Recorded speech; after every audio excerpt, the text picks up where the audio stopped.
Hello and welcome to all the viewers in Nigeria and around the world to New AM News on Global Television. We're going to short break.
Apologies. Hello, welcome to our viewers in Nigeria and around the world to AM News on Global Television. Coming to you live from the nation's capital, Abuja. I am Ubong Usoro. A quick reminder, Global Television is on DSTV channel 365 and StarTimes channel 276. In Rivers State, the political stage is once again heating up. Governor Similaye Fubara has returned to Port Harcourt, and his arrival comes after President Bola Ahmed Tinubu lifted the 6-month emergency rule in the state. Our correspondent has details.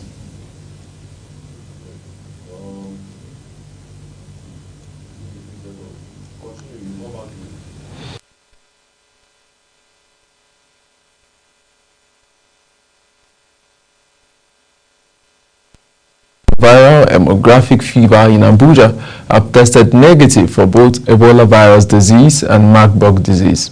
The NCDC, in a public health advisory issued on Friday and signed by its Director General, Dr. Jide Idris,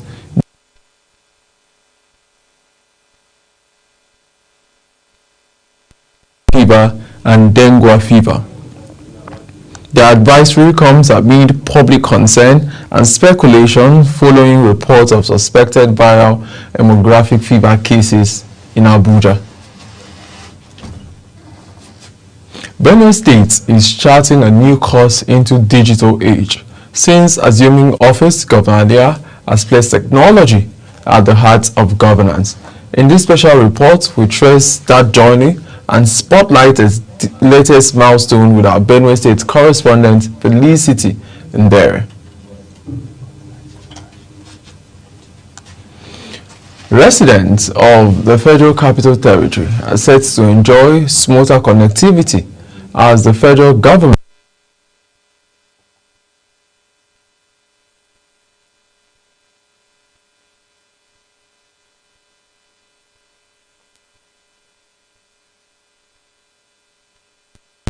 across the Federal Capital Territory.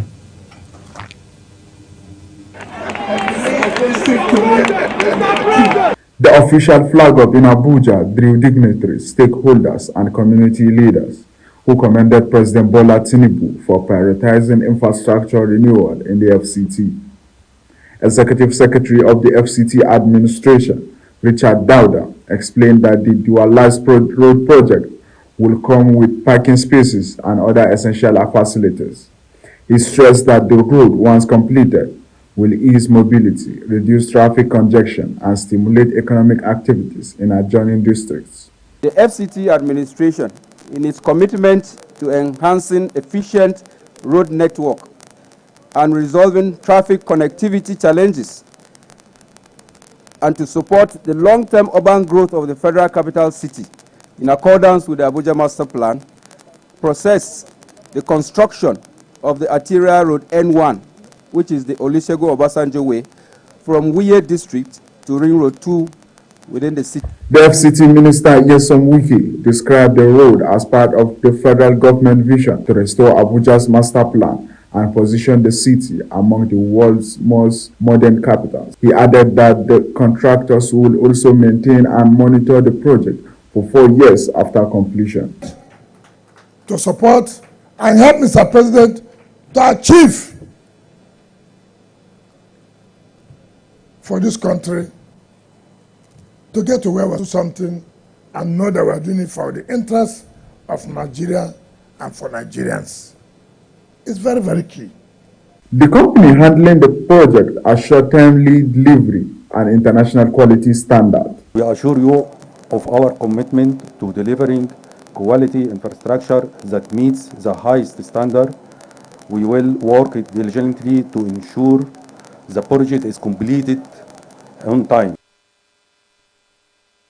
For residents, the project signals renewed commitment by the government to ease transportation challenges and unlock more economic opportunities across Abuja. Kabir Hassan, reporting for Global TV News.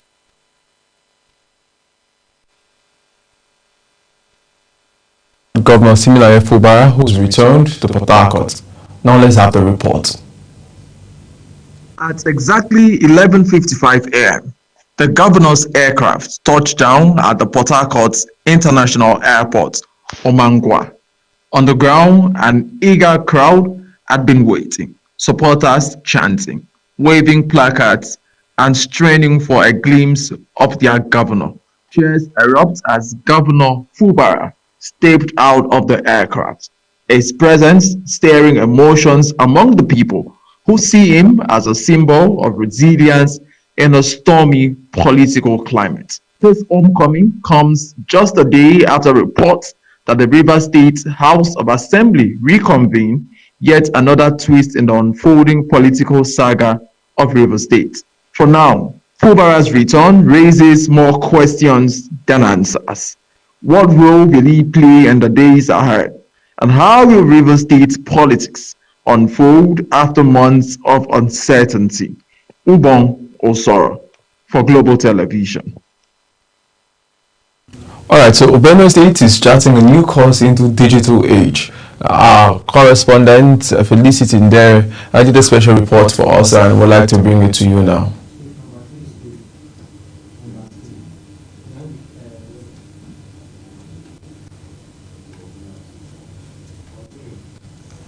Alright. The Imo State Police Command says it is winning the battle against crime. At a press briefing in Owerri, Commissioner of Police Aboki Danjuma announced the arrest of more than 700 suspects in just 2 months, alongside the rescue of kidnapped victims and recovery of weapons. Our correspondent Amarachi Ibe has the details. According to Commissioner of Police Aboki Danjuma, the suspects were linked to crimes ranging from armed robbery and cultism to terrorism associated with IPOB and ESN, murder and other violence offenses. He said 9 kidnapped victims and 7 stolen children were rescued, while firearms, ammunition, explosives, stolen motorcycles, laptops, charms and hard drugs were recovered. During the period under review, the command arrested a total number of 957 criminal suspects for the offenses ranging from kidnapping, armed robbery, cultism, to terrorism linked to IPOB and ESN, child trafficking, murder, stealing. The CP highlighted the dismantling of IPOB and ESN terrorist camps in Okigwe, Mbitolu and Njaba local government areas. He explained that 16 suspects, including sub-commanders, were captured in Uguta after a fierce gun battle. A notorious kingpin was also arrested in Mbitolu, while 4 other suspected cultists were rounded up in Isialambano. In synergy with other security agencies, the command also dislodged IPOB, ESN camps, kidnapping, dens in Okigwe, Imbitoli, Owerri West, Njaba local governments, and other areas in the state, striking decisive blow to the capacity for further attacks. On 16th of September, the executive governor of Imo State, in which he sent one of his representatives here to witness this event. His Excellency, distinguished Senator Hope Uzodimma, for his consistent support in welfare and logistics, which has greatly boosted our operational capacity. I also thank the Inspector General of Police, IGP Kayode Egbetokun, PhD, whose guidance has been instrumental to our successes. The commissioner assured residents that security agencies will sustain the momentum until peace and safety are fully restored across the state. From Owerri, Amarachi Ibe, reporting for Global TV News. Meanwhile, the Federal Capital Territory Police Command says it has intensified its crackdown on kidnappers in Abuja. Commissioner of Police Joe Adewale revealed this while parading 11 suspects linked to abductions in the city, following a rescue operation that freed 2 victims and left 3 suspects neutralized. Our correspondent reports. FCT Police Command says coordinated rescue effort was carried out in partnership with the Nigerian Army and local vigilantes. Acting on credible intelligence, security forces moved in on the kidnappers, successfully rescuing 2 victims who had been held hostage. Recovered from the suspects were 7 firearms, a locally made pistol, 18 vehicles, 2 trucks, and other exhibits still under investigations. Anti-narcotic operation. In the month under review, 11 notorious drug dealers were arrested. 68 bags of cannabis, which have been confirmed for our test, have been recovered.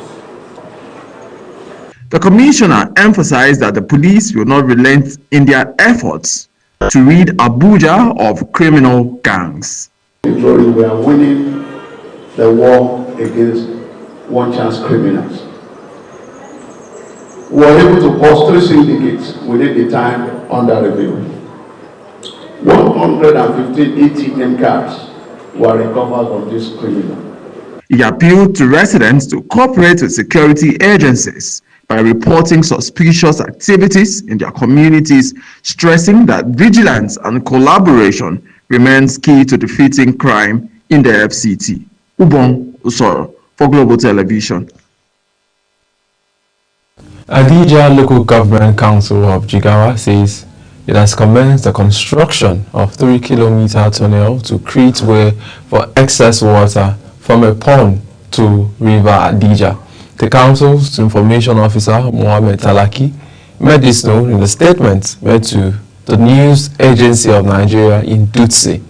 He stated that the chairman of the council, Alhaji Ahmed Abari, made announcements in Adija during the inauguration of the project, worth about 60 million naira.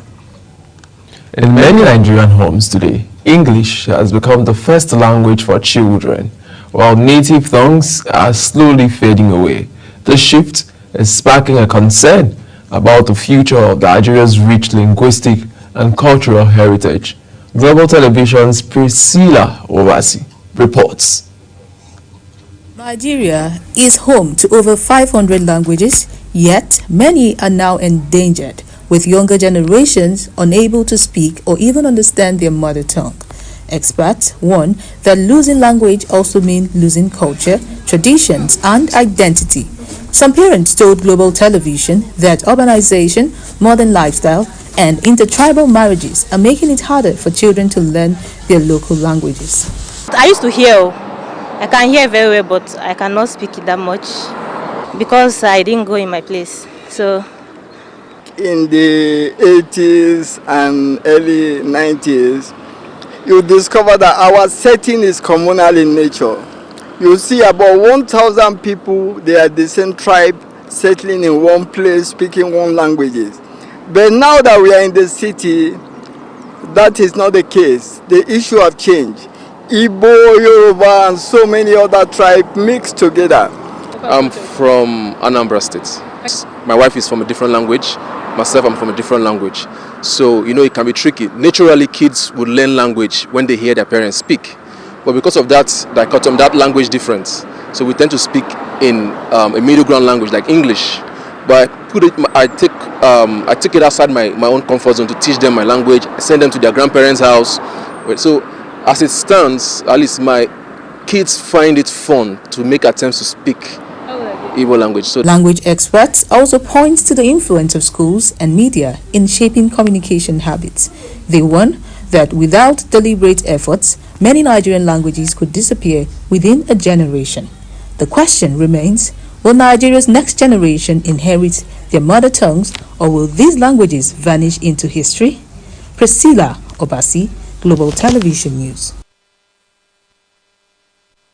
State's government has inaugurated local emergency management committees across the 27 local government areas to set up grassroots disaster response.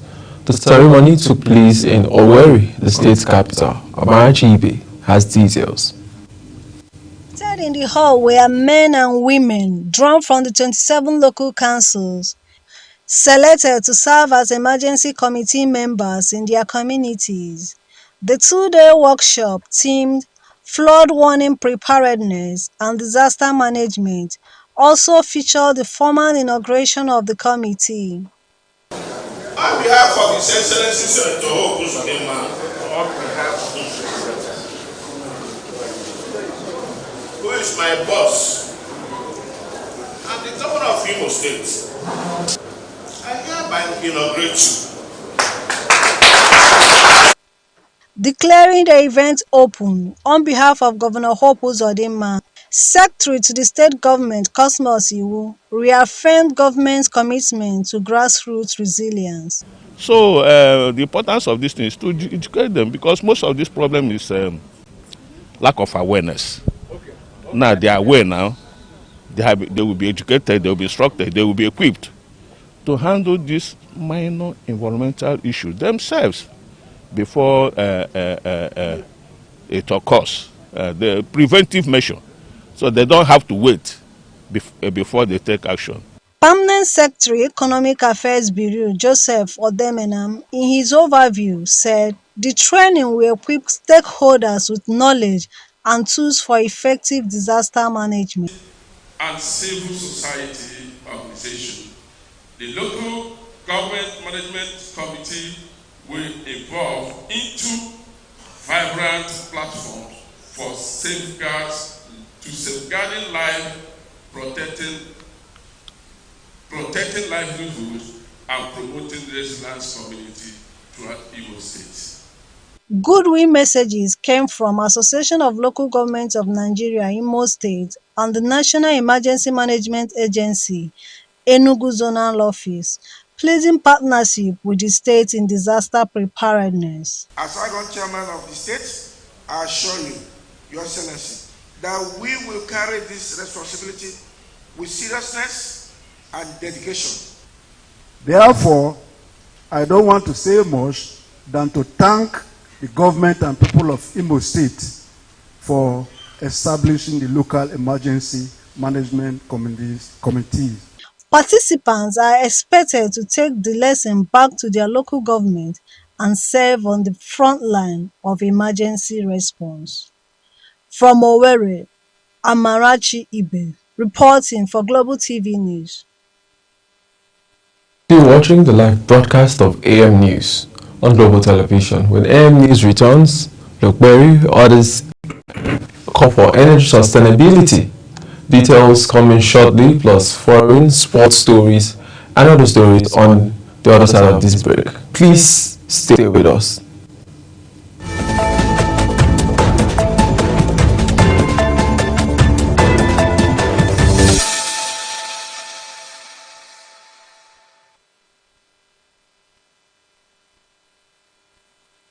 In business, the National Assembly says it has resolved to withdraw all circulars suspending contract awards in the 2025 fiscal year, with a strong indication that the 23.9 trillion capital component of the 54.99 trillion 2025 budget will now run into 2026. Topsy Gimba reports. The resolution was adopted at the joint sitting of the appropriation committees of both chambers following earlier deliberations at the House of Representatives.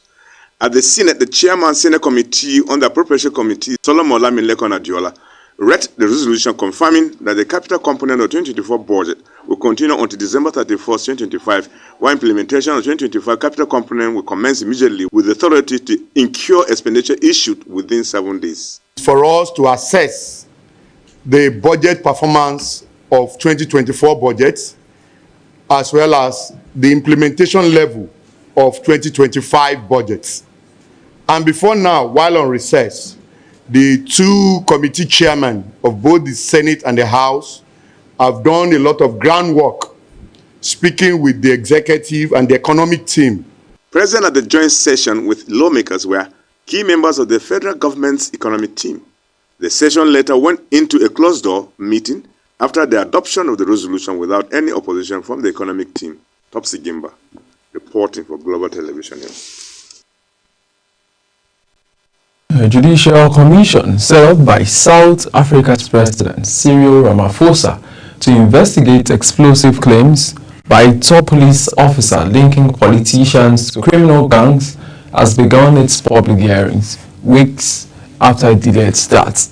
Police Chief for the province of KwaZulu-Natal, Nanzala Mangwazani, says the country's criminal justice system has been subjected to continuous threats, as well as sabotage over an extended period. Ugi Agbumofwegbe brings the rest of the story. Africa's most industrialized nation is plagued by deep-rooted crime and corruption, fueled by organized networks. In July, Provincial Police Chief Nkwanazi had accused Police Minister Senzo Mchunu and other senior officials of obstructing investigations into the cases, including politically motivated murders. It has been my aim that I want to demonstrate that the criminal justice system has been subject to a continuous threat, as well as sabotage, which has been with us over an extended period, to a point where we believe it is at real risk of a total collapse if nothing is done. Therefore, urgent and effective interventions are required in order to avert this outcome. Mkwanazi, a prominent lieutenant general with more than 3 decades of service, was the first to testify before the panel in the capital, Pretoria. He has placed a demand on the commission. And I believe this commission will stand to play a very important role in order to help us to prevent this total collapse of the justice system in our country. His allegations had led President Ramaphosa to suspend Mchunu and announce the 3-member commission chaired by a former Constitutional Court judge. Uyi Agbumofwegbe, reporting for Global TV News. Sports. Nigeria's senior men's team, the Tigers, have dropped to 53rd in the world's ranking, following the latest ranking released by the global governing body, FIBA, after a summer of intense basketball activity, which saw continent tournaments take place across the globe. The Tigers would reach the quarterfinals of the 2025 FIBA Afro-Basketball Tournament in Angola last month, dropped a massive 11 spots from 42nd in March 2025 to 53rd position in the world in September.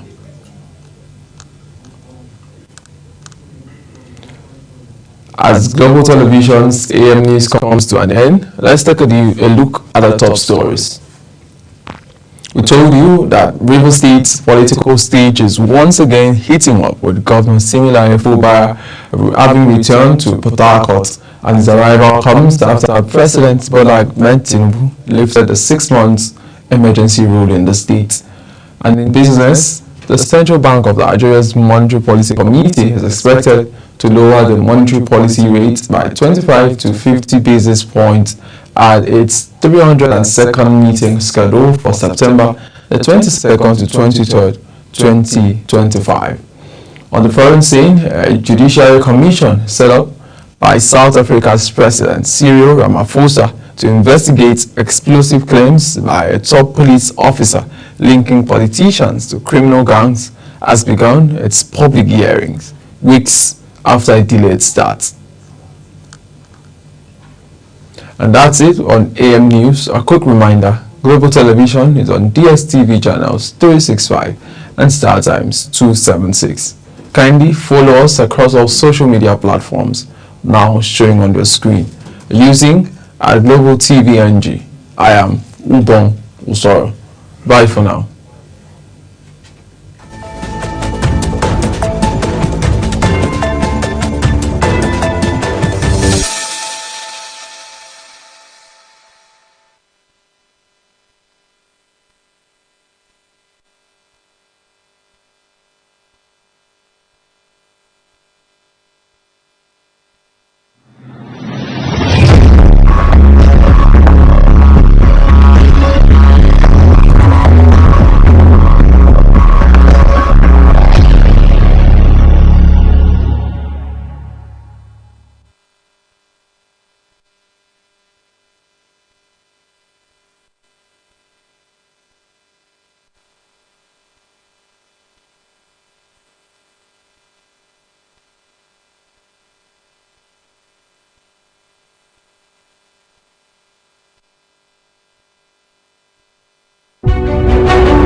is your top morning show here on Global Television. We bring you fresh news updates daily while delving into a variety of current affairs and topics. And at the same time, keeping you well informed about important events, both national and internationals. Global Morning serves as a valuable source of information, helping viewers like you start your day well informed. Stay connected from Monday through Sunday to a wide range of latest news making rounds on Global Morning. We're on the road to protest. And the president meets all of our demands.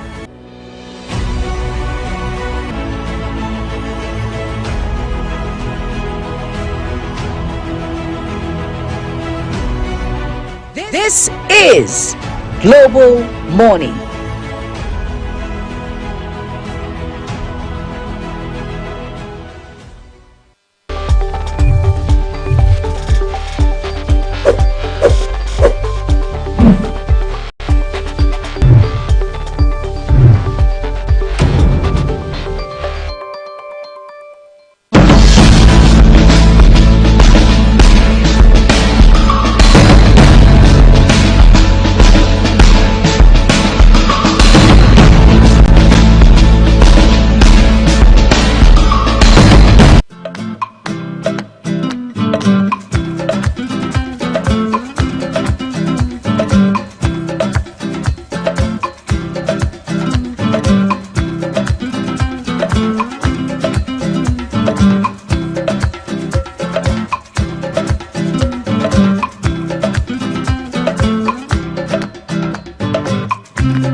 Morning is your top morning show here on Global Television.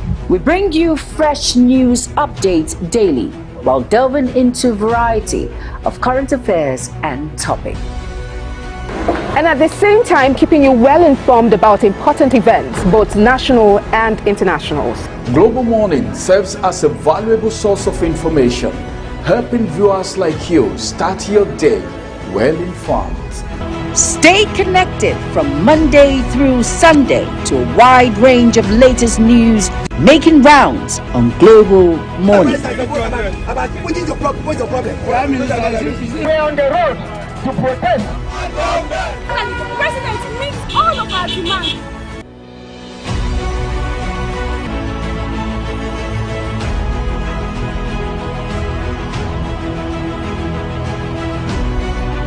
This is Global Morning.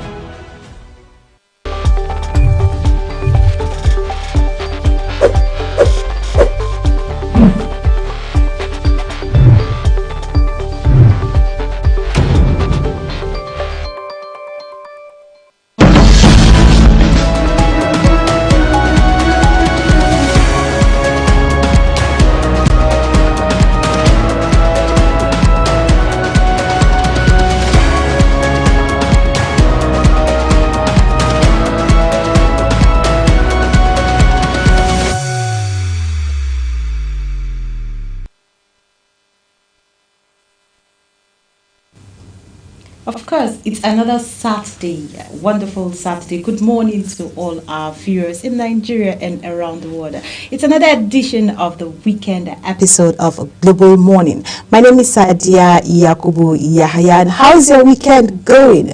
I'm here together with my amiable colleague, my co-anchor in person of Ubong Usoro, Nesiri. I don't know how you're learning this thing, but you actually got that one right. Thank God. Thank God it's Saturday. All right. So good morning, Sadia. Very good morning. It's good to be here. I personally prefer Saturday's shows Then to Sunday shows. For reasons best known to me. You know those people just say these reasons are best known to me. Yes, right? They are personal. Personal reasons, Yes. So amazing. Good morning to you. Good afternoon for those who are watching us in the US and other countries, both in Nigeria and Africa. Good morning, good morning, good morning. It's a beautiful Saturday morning. It's chilly out there. It's not raining yet in some places in Abuja, because I've experienced some things now that for those of us who maybe are coming from Airport Road, you pass maybe Lugbe and it's not raining. But when you get to City Gate, it's raining. You get to Central area, it's not raining. So you can't say it's raining in Abuja. You'll be wrong. You don't know if it's raining somewhere or not. Maybe Guzapi, Metama, I know places in Abuja. Senior man, or the landlord. All right, for the weekend edition, we're going to take a few papers from the dailies this morning, and then we'll start from Daily Trust, that is Weekend Trust.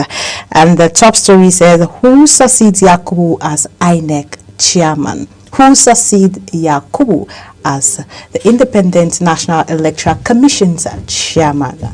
Right. As we try to bring that story up, there's been a lot of discussion about the fact that the INEC chairman will be retiring. In fact, in a few months, we saw a press briefing that was done where he actually said it and told people he will be retiring. So there's a lot of politicking as to who will be the next INEC chairman, as it should be, because whoever becomes the next INEC chairman is going to lead Nigeria into 2027, and it's very critical because we're going to have an election, a presidential election in 2027.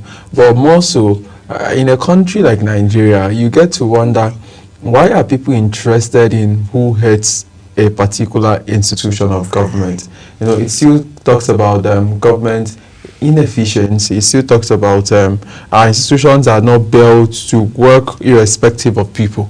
So who heads an institution now influences the policies, influences the attributes, the lifestyle, and what people do in office. So A lot of people will be politicking. A lot of people will be trying to, suggest names, get there. The INEC chairmanship job is a big job. It's one of the biggest jobs in Nigeria. Heading, did you see INEC budget for last year? It runs into billions of naira.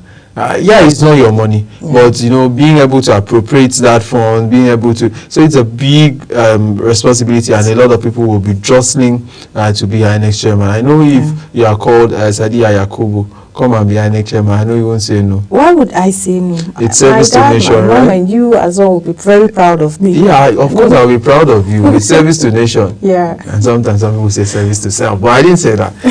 It's a weekend edition. We try to keep it slow. We try to keep it fun. We try to make sure that you enjoy your weekend. That's what we do on the commendation. But let's go for a short break first, and when we're back, we'll get into the paper section properly and get to look at all of the headlines that we're having from the major newspaper we're able to track for you this morning.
Now we're going to go straight into the dailies, like from the newspapers. Yeah, amazing. Yeah, let's take the first paper that you're taking today. We just took the lead story. Let's go ahead with the paper. All right, the weekend edition for Daily Trust, that is the Weekend Trust. It has a story saying defection trail of ex-party chairman. Defection trails of ex-party chairman. Okay, so we're looking at Daily Trust now, and Sadiya, let's take another story from Daily Trust. Still from Daily Trust. Many drown in Sokoto fleeing bandits attacks. Many drown in Sokoto fleeing bandits attacks. And that's on page 23 of the weekend edition of Daily Trust. Alright, other stories on the Daily Trust says cattle staff as 414 grazing reserves lie idle. Cattle staff as 414 grazing reserves lie idle. Another story says 7 pupils injured in Benue school explosion. Sad. On page 23, where it says 7 pupils injured in Benue school explosion. We don't want to take another story. And the next story is Fubara resumes pledges inclusive governance. Yeah. Fubara resumes pledges inclusive governance, and that's on page 30 of Weekend Trust. Page 23 on the Daily Trust newspaper weekend edition, you see many drowned in Sokoto fleeing bandits attack. Many drowned in Sokoto fleeing bandits attacks. There's a picture story in taking most of the front page, where you're going to be seeing an infographics describing 417 grazing reserves that have not been used, and the number of grazing reserves, the ones that are gazetted, about 143, and grazing reserves cover 4 million plus hectares of land across the 21 states and FCT. Well, these are places that are supposed to be primarily for cattle to ranch, right? Yeah. So instead of seeing cattle walk around Abuja like we see, the other day in Wuse, you understand how busy Wuse can be, that bigger place in Abuja. I saw cattle crossing the road. And that's dangerous. Away from being dangerous, that's unacceptable, that's unattainable. And I went to do a little bit of research. I saw that there's a time the FCDA gave a mandate, or said something about cattle they shouldn't be moving on express in Abuja, but you keep seeing them. So those are conversations that we need to have, and I think there's a lot that needs to be done. Yeah, there's really a lot that needs to be done. I don't want to talk about the Fubara story because I know we'll see it in other dailies that maybe we'll have to also x-ray it, but let's go ahead with other stories now. And that's all for weekend edition of our Daily Trust. And up next is The Nation. All right, go ahead. The lead story says, My conditions, 2027, my conditions for rejoining APC, that is All Progressives Congress, by Kwankwaso, that is the former governor of Kano State and one-time Senator Rabiu Musa Kwankwaso, saying his conditions for rejoining APC by 2027. Yeah, that's a big story. It's on page 6 of that newspaper. On the radar, you have demand strong promises on what NNPP would get. Says he and his supporters got nothing under Buhari. Kano APC ready to welcome ex-governor Scribe. There's been a lot of discussions about Rabiu Musa Kwankwaso, former minister, former senator, a former governor, going back, joining the APC. Other story says Bishop Peace Okonkwo, my husband was so shy he couldn't approach me. Oh, I love this story. It's on page 21. Bishop Mike Okonkwo of Trem just clocked 70 some weeks ago, and we saw a lot of tributes pouring out. The president even sent a tribute, but the wife is saying something now on page 21. He says that the husband was so shy at the time and could not even approach her. Approach you for what, my you? But if you want to understand what the approach is, get the Nation newspaper Saturday edition and read page 23. And the next story says, we will continue to uphold Buhari's legacy, Tinubu assures family. Yeah, amazingly, yesterday we saw President Tinubu visit Kaduna for the marriage of the son of Senator Yerima. Yeah, the Yerima. Yeah. And Yari. Yari. Yeah, and we saw him also pay condolence. Is there a condolence? Maybe just a visit to the widow of late ex-president Muhammadu Buhari. But for me, I think that's very instrumental, right? Yeah, that's a good one. Because he was at the burial, he was there in Daura, that's Katsina. And Buhari lived a lot of his life in Kaduna. He lived for a long time. He loved Kaduna, did his business in Kaduna, was always living in Kaduna. So going back to visit after you'd attended the burial, it's not something a lot of people do. No. They just... And even after the burial, brought them to Abuja for that expanded FEC meeting, Federal Executive Council meeting, where Buhari spoke and all of that. And you are in Kaduna, you are still going back to visit. So for me, I think, like he said, yes, that he will not leave the family.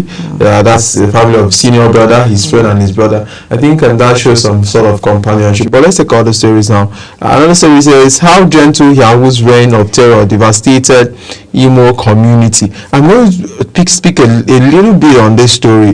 Please permit me, Sadiat. It's on page 11. Gentle they are. For those who follow social media, there's this guy that has been coming out to talk about the Nigerian military, talk about it. He's done a lot of speech, right? And we saw reports that he was arrested and all of that. And for me, yesterday I covered the police, and we saw suspects being arraigned. I think what we need in Nigeria for us to grow, we need security. It's very important, and we must continue to support our security agencies to keep doing their work. Go ahead. The next story says Ibadan sets for week-long celebration of ladder jazz installation. Ibadan sets for week-long celebration of ladder jazz installation. Other services, Lagos traders count losses from deadly bless. Lagos traders count losses from deadly bless. And there's this picture story where you have some persons. Alright, so the picture story, you have the Chief Executive Officer, Nigerian Upstream Petroleum Regulatory Commission, and you have people who attended a conference in Accra, yes, on Thursday, who make the front page, and that's actually a picture story. So I think those are some of the stories that we have this morning from the Nation newspaper. Let's take another paper as we try to meet up with time. Then the Guardian, weekend edition of the Guardian newspaper. The lead story said, inside Niger communities where women, children grown amid thriving mining. Wow. Okay, community where there's mining going on, but our people are actually suffering. That's the lead stories on pages 8 and 9. And there's a big picture story with words and the picture of the First Lady Senator Oluwemi Tinubu, done by High Chief Government Ekpelomo, popularly called Tom Pulu. The First Lady just turned 65 some days ago, and there's been a lot of tributes pouring in. She's a former senator. She's a former First Lady of Lagos State, 3-time senator, and now she's the First Lady of Nigeria. Actually, an amazing career. Yeah. And I think for her, it's like a model to women because she's really carried that position with dignity. All right, so we'll take our last story, our last paper for this morning, which is going to be the Punch newspaper. The story says, survivors tell horrific tales of Lagos high-rise inferno. We got blinded by thick smoke, soaked clothes to breathe. Olumide dead a day to his birthday, buried 2 days later. This is actually a very sad one because I don't know if you saw the story where a building, a freeland building, where we have some companies like the UB and other companies, making use of that building. There was a fire outbreak in Lagos, I think on Thursday, and some persons lost their lives. And whenever we have things like this, it just brings to mind our emergency response in Nigeria. A lot of people don't know what to do in case of a fire situation. We've not been taught. There's no simulation, there's no drilling, and these are what companies should incorporate, teach staff. And it's sad. Let's take other stories that we try to learn. The next story says, ex-boyfriend stabbed my daughter 21 times. Father. It's I get a Punch newspaper and get to understand that particular story. I'm trying to wrap my head around that. That's sad. That should not be. Unseen struggle of ex-convicts changed to crime by stigma. Unseen struggle of an ex-convict changed to crime by stigma. Another story says, why I refuse to challenge emergency rule at Fubara.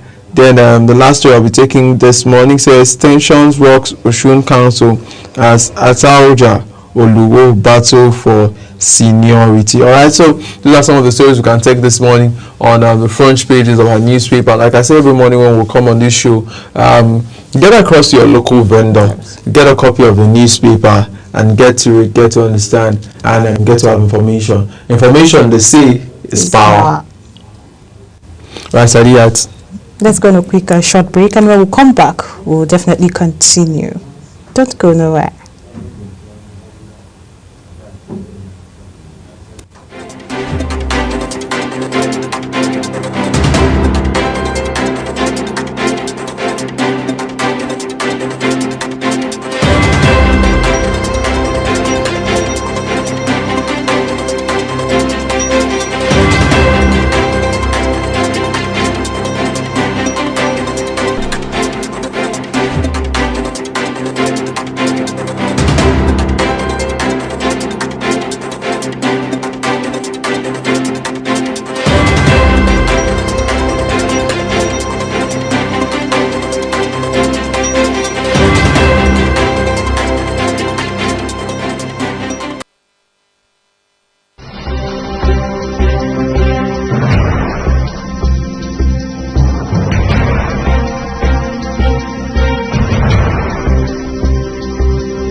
Global Morning is your top morning show here on Global Television.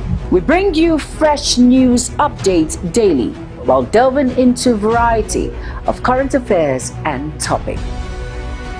And at the same time, keeping you well informed about important events, both national and international. Global Morning serves as a valuable source of information, helping viewers like you start your day well informed. Stay connected from Monday through Sunday to a wide range of latest news making rounds on Global Morning. What is your problem? What's your problem? We're on the road to protest. And the president meets all of our demands.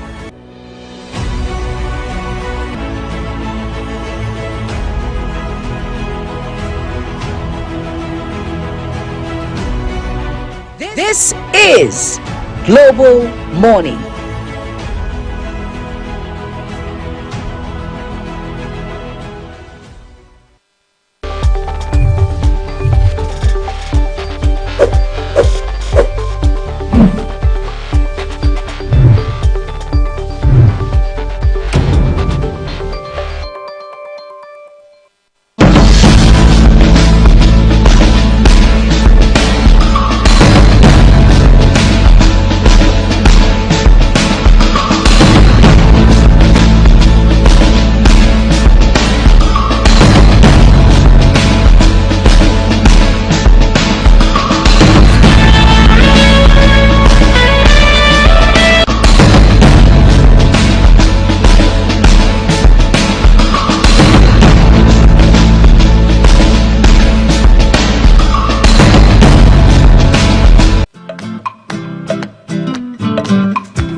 All right, welcome back from that short break. And on this note, we'll be talking about driving creativity, right? Driving change through creativity. Driving change the place of social intervention. And this is a very important topic. It's a kind of model to empower our youth, if I'm right. Yeah, so we'll be having our guest join us as he will be talking more about the topic on ground. So Ubong Usaro, over to you. You know that social intervention these days, it's a big topic. We hear of even governor says that what they do is stomach infrastructure. So they build the infrastructure. Yeah, we used to hear of all of that. So, and you can't really blame them so much because there's a lot of poverty in Nigeria and Africa. So how do we drive change through the interventions that we do? So it's not just a one-off things, right? Yeah. So joining us to help make sense of this discussion is Ezekiel Owiyan, who's an entrepreneur and a digital strategist. Who will be joining us from Qatar. He's also the founder of an NGO, HAD. He's going to be telling us the meaning and all of that. Human Affectionate International, HAI, Human Affectionate International. I know I got that. And who does a lot of intervention. As we look at away from just giving handouts and just say we'll go to this community, we'll give girls pads, we'll give the women maybe grinding machines and wheelbarrows for the men to work. Away from this, how do we bring more creativity to make sure we're able to track process? So that's what we want to talk about this morning on the show. I don't know if Mr. Ezekiel can hear us now. Good morning to you. How are you doing? Hello, good morning, Mr. Ian. Good morning, can you hear me? Okay, so I guess you can hear us, so you can go ahead. How are you and how is Qatar at the moment? Yeah, I'm very well, and it's a bit sunny here, a bit hot, humidity on the high side, but doing fine on the average. How are you doing too? So let's talk about the topic, social intervention. You grew up in Africa, you grew up in Nigeria. I don't know if you grew up in Akwa Ibom like me. There's a lot of poverty in Africa, there's a lot of poverty in Nigeria, and interventions seem to be a pipeline towards solving this crisis. I'd like that you walk us through how intervention is helping first before we go to even interrogate the kind of intervention, because you've done a lot of interventions over the years. Yes, intervention is in different dimensions. So when you are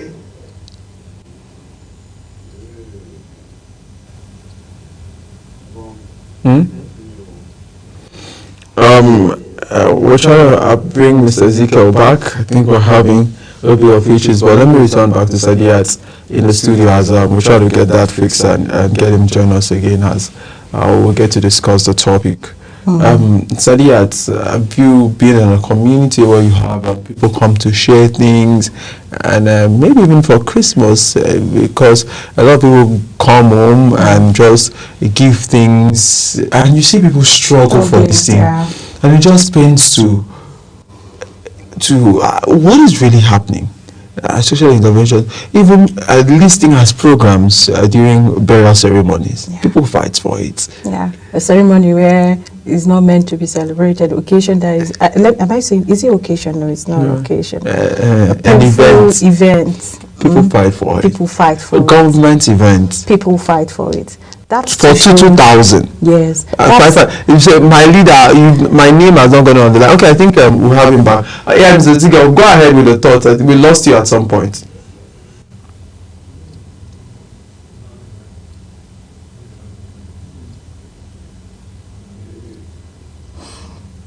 Switch browser, so you can have a better result. But can you hear me? Hear you. Are you there? Yeah, go ahead. We can hear you.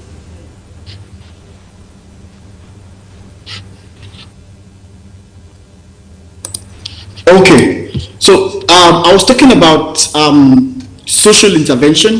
So intervention is in different dimensions. So you have to define the level of intervention that you want to profile. You have to define what is that intervention, and then you have to define the scope of the intervention. And then who are you intervening in or on? What is the level of intervention you're giving? What is the scope that you're looking? So that's what I would define as social intervention or as intervention in general. So what are you intervening on? Who are you intervening? So you can't just say you're giving intervention and it's not impacting any life. So anybody comes out there and says he's intervening, but your intervention is not impacting any life. It's not creating any change. It's not making anything better. So, I mean, that's not intervention as far as I'm concerned. So I'm just trying to give you an holistic view of what I understand as intervention.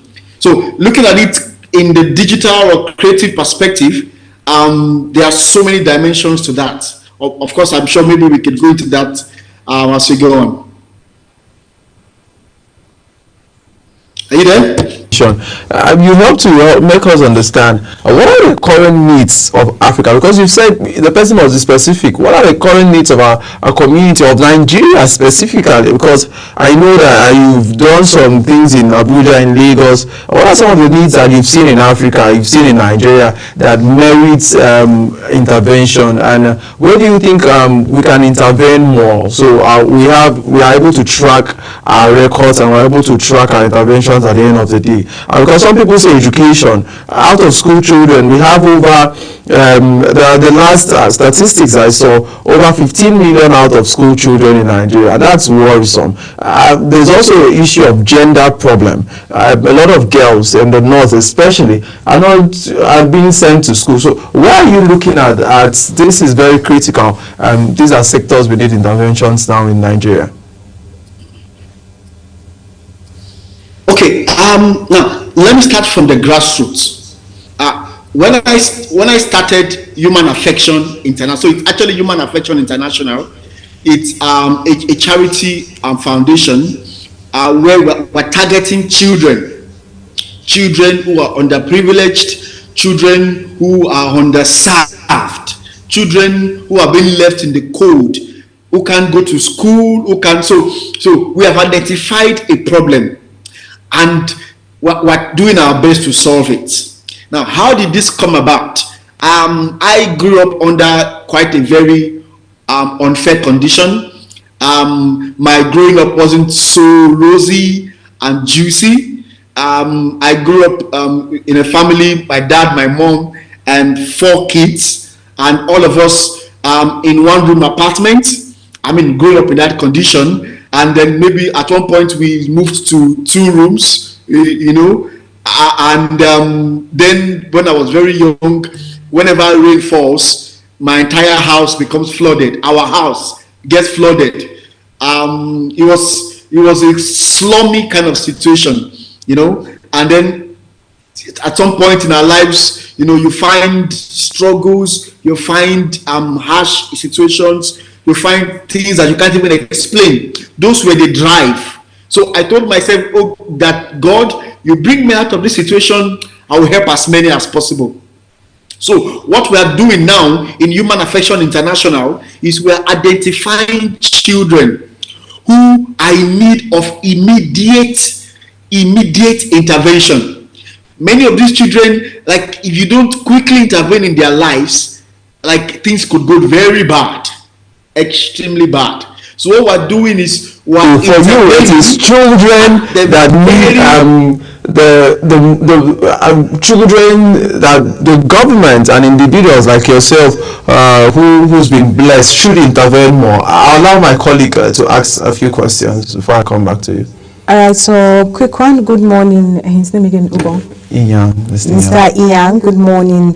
A quick one. You said you've intervened in the lives of so many children. So how many children have you helped so far? Well, I would say currently in their thousands. All right. and we are already beginning to lose counts. So at this point, we are no longer counting. We are just doing it. And luckily enough for us, we are beginning to have foreign attractions. We're having attractions from other countries in Africa. We're even having attractions from outside of Africa. Asia, America, we're having people show interest in what we are doing. And it's amazing, actually. And I would say that as much as possible, we don't even want to count it, because at some point when you start counting, it becomes as if you're beginning to put limitations on your actions, which is what we don't want to do. All right, the children, are you being specific? Like, is it only Nigerian children or around African countries? Okay, so we started with Nigeria, but as I speak, we are penetrating other parts of Africa as well. So we have penetrated Kenya, we are penetrating Zambia, we are penetrating Tanzania, and in fact, we also got some reach from I think Sudan. So we are penetrating a few countries here and there, and targeting before the end of next year, or in about 2 years, by the grace of God, we are hoping to have covered the entire Africa. God helping us. So I'm safe now to say an extended family. Yes. Absolutely. So I'd like to ask you, why must we in Africa always need help? Because that's a question that is bothering me. I remember the USA for Africa that was led by Michael Jackson in the early 2000s, and of recent we had the World Health Organization, cutting funding because the US actually cut funding from some drugs. Why are we in Africa? And it's not just about children. I know children, it's very special for children, because children may not have the resilience to go through some of these things, right? But why is Africa, from what you've done, because there are questions about interventions. Must we always keep collecting intervention? So to even be able to direct that question, from your experience, why is Africa always in need of intervention and help? That you are in Qatar and you should just be looking at your own business, you're still thinking about back home because you know the things that are happening in Africa. What brought us to this condition? Okay, so let me correct that impression. Now, I've traveled to a lot of countries in the world, and I can tell you, so many countries of the world they have people that are actually in need of intervention. See, Nigerians are running to America, running to Europe, but this Europe and America, they have many people on the streets, homeless, jobless, focusless, futureless, careerless, everyless. But the reason why the world tends to project more towards Africa is because we are black. So they believe that in Africa, everybody is suffering. In fact, let me tell you the truth. Somebody did a social experiment. He went to the streets of America and was asking about, how do you feel about Africa? Do you think they have water? I said, no. Some said, no, we don't think that. They don't have water. Africa, they drink from the mud. And I'm like, okay. So the mindset of the foreigners or people almost in other continents believe that in Africa, every average person in Africa is suffering. But come to Nigeria, people are driving G-Wagons, driving big cars. In fact, many people are not that bad, but it doesn't still mean that many are not suffering. Many more are living in poverty, many more are living in penury. That if you use the yardstick that United Nations have made, so they would say an average Nigerian is living below $1 per day, or is it $1 or $10 per day or so. Now, $10 is more or less almost about 10,000 naira or 10,000 naira plus in Nigeria. 10K is enough to feed an average person for a day.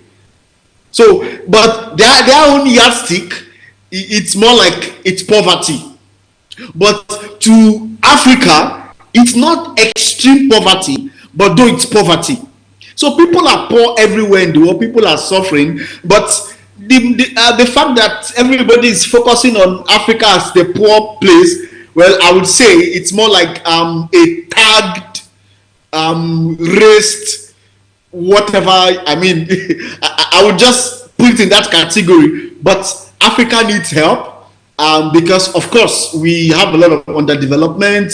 We're not as civilized as Europe, as blah, blah, blah. Africa is a young continent, by the way. I mean, many countries in Africa are less than 200 years in terms of civilization. So when you look at countries like America and Co, they're already counting hundreds and hundreds of years of existence. So you can't compare with them. So definitely we still need some form of development and help.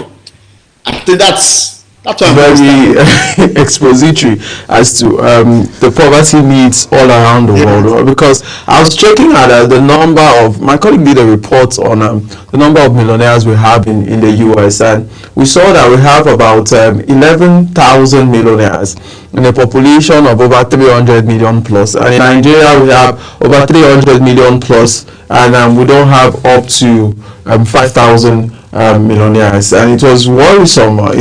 That's millionaires in dollars, by the way. But let's look at infrastructure and support systems. When you compare your experience with outside of Africa, in Europe, in America, what support systems do they have that we can also, be able to leverage back home to be able to raise people out of poverty? I think the president has said one, which is the loan system where students can get loans to go to school. Do you see that as a support system that can leverage intervention? And what support systems should we be recommending for people in Africa, people in Nigeria, to be able to use it as a springboard towards escaping extreme poverty? The very first thing I would recommend to, especially Nigeria, is I think Nigerian government needs to put a peg on childbearing. Nigeria is more populated. Nigeria. I think it was yesterday I saw somebody do something on YouTube, and I think she's from Kenya, but she was talking about Nigeria. Nigeria has the tag as being the giant of Africa, because by GDP, by resources, by everything, Nigeria has much more than countries in Africa. Nigeria is literally more blessed than all other countries in Africa. But the problem we have in Nigeria is that the people in Nigeria is more than what the country can carry. Let me tell you the sincere truth. Even if our president today leaves and a new person comes, I can tell you emphatically, it's easy to blaspheme the government. Of course, it's easy to castigate the government. But what is happening in Nigeria today is the inability of the little of the resource we have to cover the large multitude of people. Nigeria is like ×2, ×3 of the average population of Africa.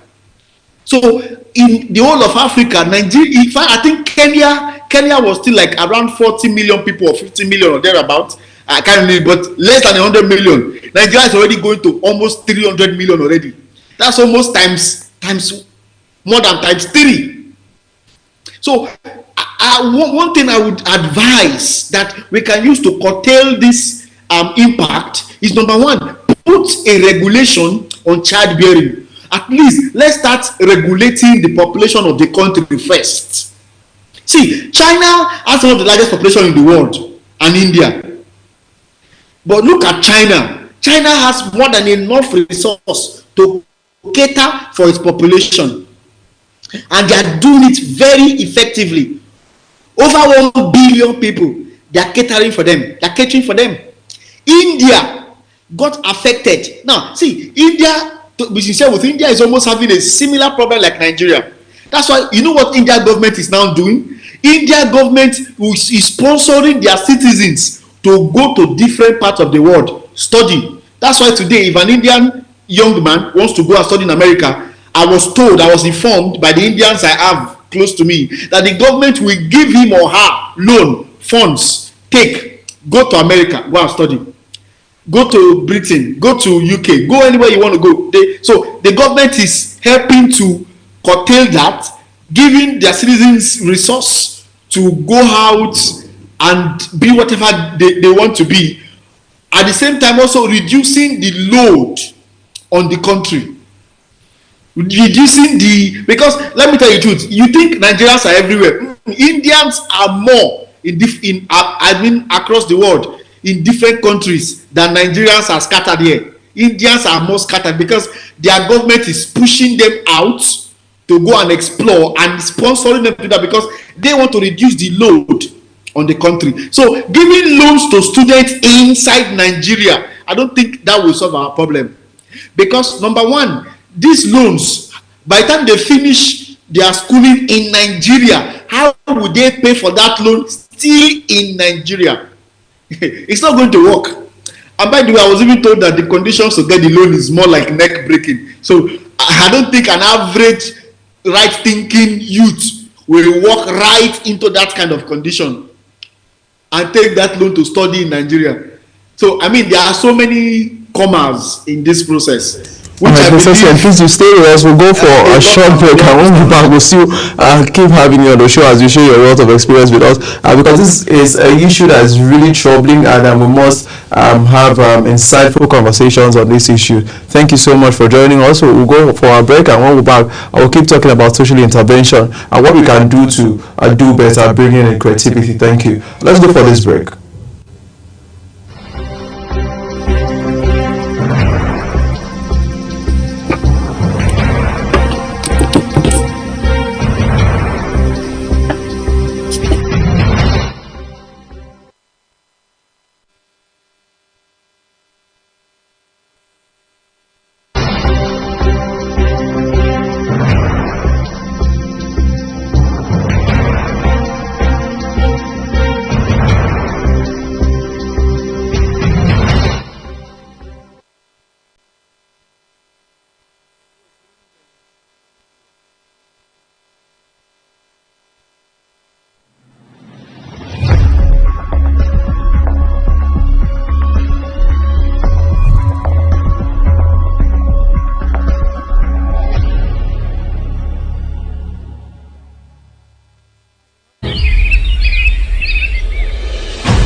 Is your top morning show here on Global Television. We bring you fresh news updates daily while delving into a variety of current affairs and topics.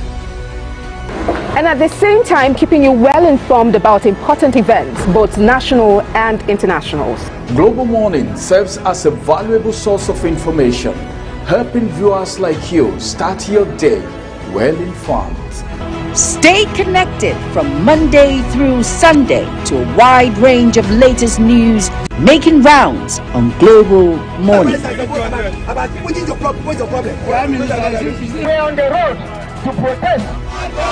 And the president meets all of our demands.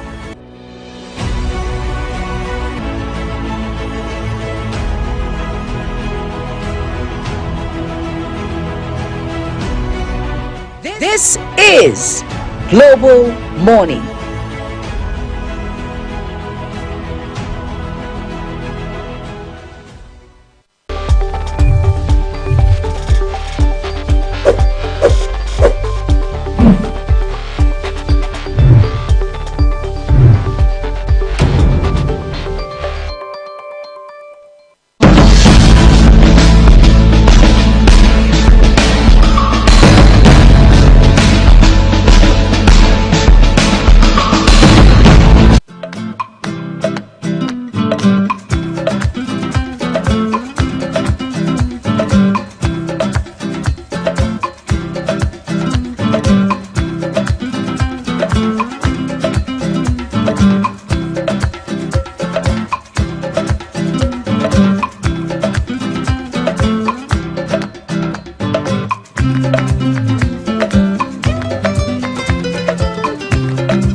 A very good morning to you. If you're just joining us, this is Global Morning on Global Television, Weekend Edition. And today on the program, we are looking at social interventions and how we can drive change through creativity. Joining us is an entrepreneur and a digital strategist, Mr. Ezekiel, who's joining us from Qatar to help us make sense of this discussion. He's also very involved in interventions as is a founder and CEO of Human Affectionate International. He's joining us from Qatar. Okay, Mr. Ezekiel, if you can hear me, before we went on that break, you said something very strategic that we have to look at our population and look at our resources to be able to tell ourselves the truth. But as one way to actually leverage out of poverty.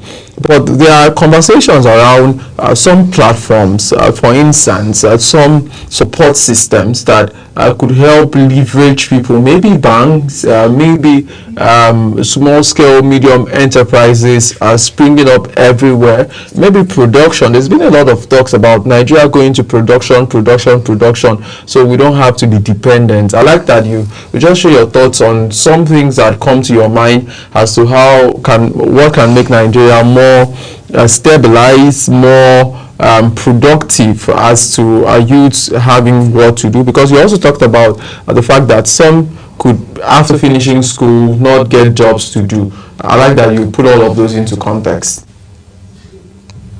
Okay, that's a very good one. Now, intervention from banks, from people who are well-to-do, from people who have the resource, actually goes a long way in helping the young ones get established.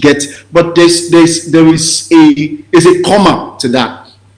Okay, you see, when especially in Nigeria, when the youths finish from school, many of them are looking forward to get jobs, and then those who don't find jobs just quickly look for something to do.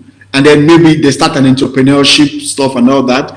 And then those who cannot start entrepreneurship, because entrepreneurship on its own needs capital. Though I know some entrepreneurship adventures that don't need as much capital as that. But one thing I want to emphasize is the idea of creativity, which I actually saw, when you sent me the banner. So creativity is one very important thing in moving the country forward. Okay, so you can't depend so much on banks, on loans, on people coming to help you, because nobody is coming. When I finished from the university, my parents, on their best, they spoke to some pastors, spoke to a few persons, and then a pastor took me with his hand like this and took me to the owner of a very big business in Nigeria there. I don't want to mention his name. Very big business. That was years ago. And then he took me straight to his house.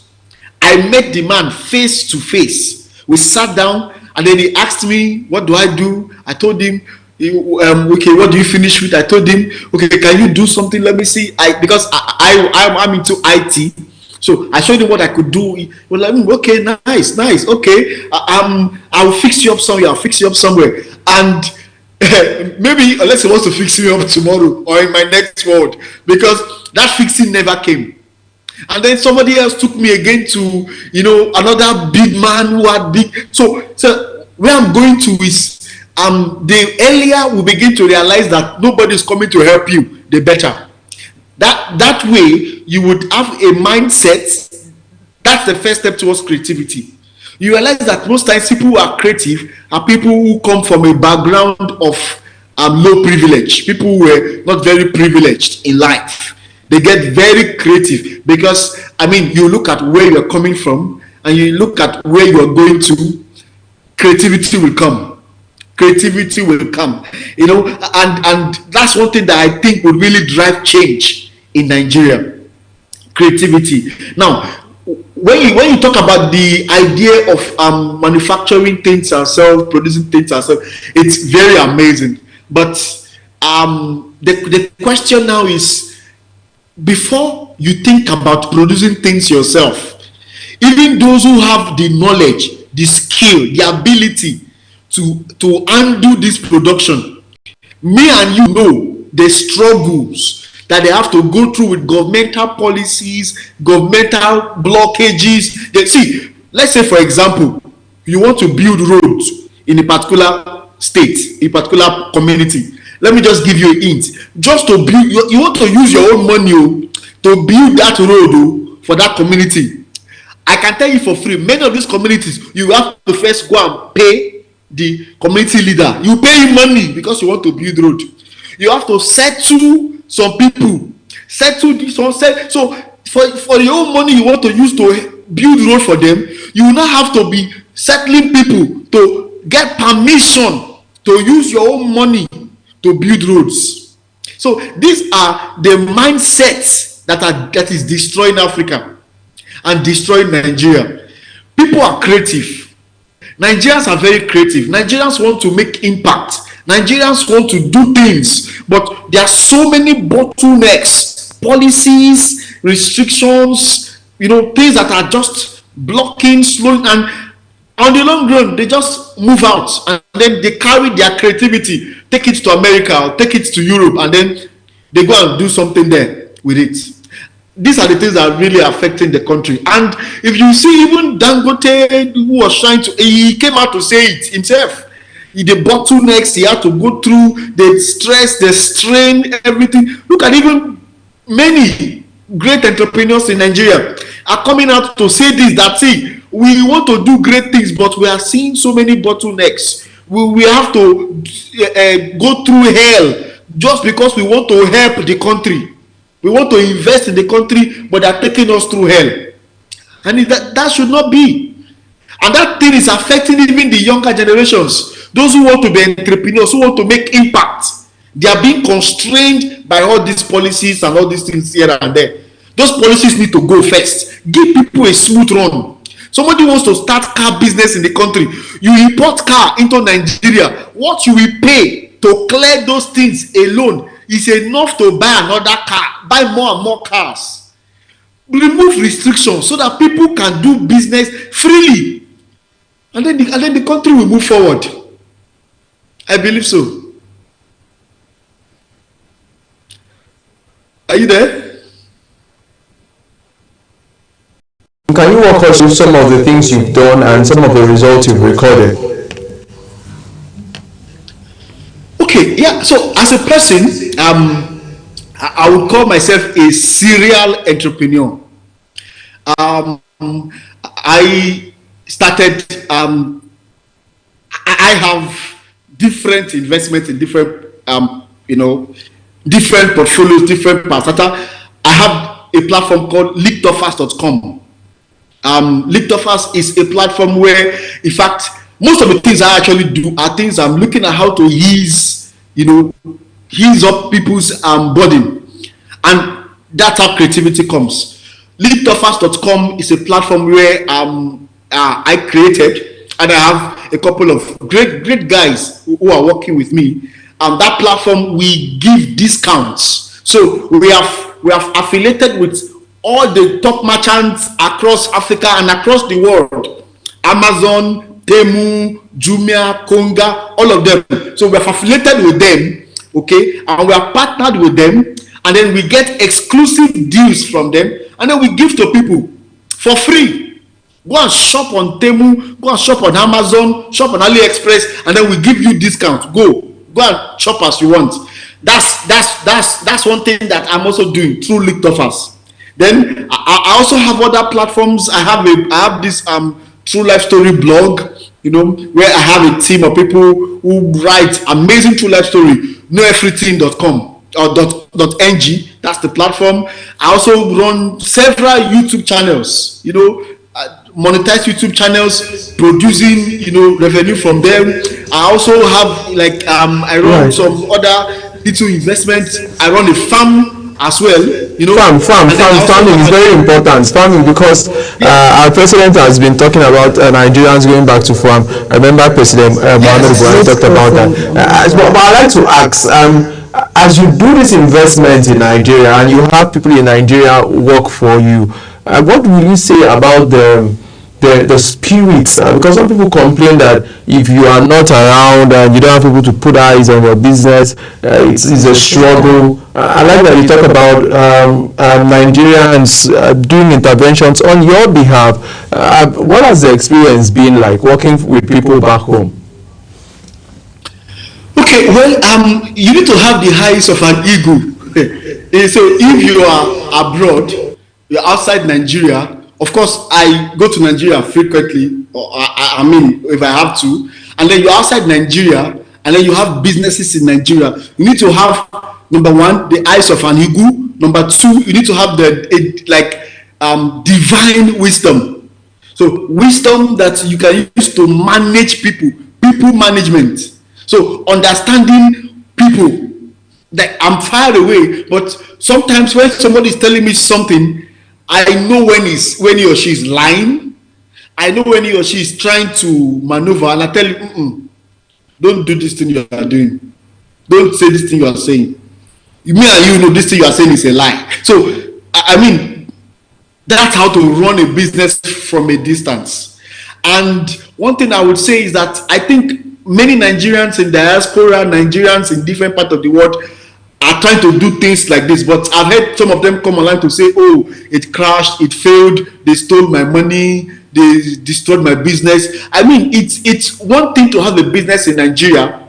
It's another thing to just sit down there and glue your buttocks to the chair in America. That's going to be a red flag for me. Find time, give them surprise visits. You have a company in Nigeria, give them surprise visits. Just one day pop in there like, everybody, here am I. And then, or you have a farm project, and as you said, agriculture is one thing that Nigeria has not been bad in agriculture, by the way, to be sincere with you. Nigeria has been very upfront in agriculture. I know the government has also been putting in some resources into agriculture, I believe so. And but still not enough. I believe that there are still more ground to cover in agriculture. There are still more things that needs to be done in that front. And I believe the government can support. I believe even well-wishers. Agriculture is a very important part of the country's revenue. I mean, as far as Nigeria is concerned, because I know of people who plant some of this local produce and export it out of Nigeria. So what if Nigeria as a government, Nigeria as a government, begin to export some of our local produce, in mass out of Nigeria? I don't know if Nigeria does any kind of exportation currently, but I know of so many importations. What if we focus on do agricultural exportations in huge mass? And I believe, we can actually break grounds through agriculture. Yeah. Absolutely. I'll answer the ads to come into the conversation. And for me, it's fine. You can just write on. All right. So as we try to round up the conversation now, I'd like to ask what creative direction do you see that is very open for those who are considering social intervention? What creativity will you say, okay, I put this on, and put this on, for those who are considering? And for those who are already in the field like yourself, what are you saying looking into the future? Are you going to tweak your model? Is there something you want to do better in the next maybe 5 or a couple of 10 years? Okay, my advice to young people, either young or old, whatever your age is, it's not too late to start that thing that you want to start. I read about KFC and the man that started KFC. I think he founded KFC when he was around 70-something years old or so. That's a very great move that today KFC is in almost all the countries of the world. So it's not too late to start. That business you wanted to start 5 years ago, this year, it's not too late to still start that thing. So, if you really want to do something, then start doing it. Just start doing it. See, most times when you think about something too much, you would at some point just put it aside. Because I mean, that's why sometimes when you look too deep into something, you will definitely find something negative about it. I mean, you would never see, there's no business, there's no adventure that if you sit down and look into it, you will not find something negative about that business and say, I'm not doing it again. So don't look too deep. Don't strain. Just start. That's the word. Just start. Something came to your mind that if I do this thing, I can achieve this. Just start. Start doing something. You can start with planning, of course. Start with planning. You begin to seek. You draw out your calendar. Look at what this project requires, what this business requires. See, and I know many times I've seen people come to me and say, I want to start a business. I need $1 million capital. I need this capital. And I'm like, who will just dash you $1 million or $2 million or $10 million and say, take? So the best thing is you have little money in your hand. Look at what that little one can start. Start with the little you have until you are able to sustainably, derive your capital out of your current business revenue. And then you can now become stabilized. You can then do more, expand, and but it's in every one of us. There's the creativity, the entrepreneurship spirit is in every human. I think we just need to bring it out. Every Nigerian out there who can hear me, everyone who has ears to hear, everyone who has a heart, breath, you have something you can give. Some people can bake, some people can cook, some people can mold, some people can draw. Every skill is a potential revenue generator. You just need to understand where, how, and when. And then from there you can proceed and achieve what you need to achieve. I'm trying to let you go. But a lot of Nigerians have skills, but they don't have the capital to go ahead. That's what I'm saying. You don't need so much capital. You don't need so much capital. I mean, see, let me tell you the truth. Some business initiatives, some entrepreneurial stuff, you don't even need so much. I see many people saying, I want to do it, but no capital. See, start with what you have. Gather small funds from friends, family, this one. Gather the small you can gather and start from there. Start something. And then when you start, don't just begin to consume. Let's say you are a baker. See, that thing you are doing, do one, and then that one you do with the small fund you have, that small cake you can bake. So do videos, broadcast it, take it round, make people realize that this thing you can do it.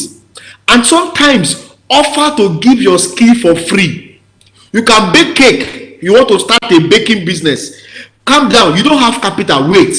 There's a big man somewhere that wants to have a wedding or a birthday or whatever. Offer to bake for free for him.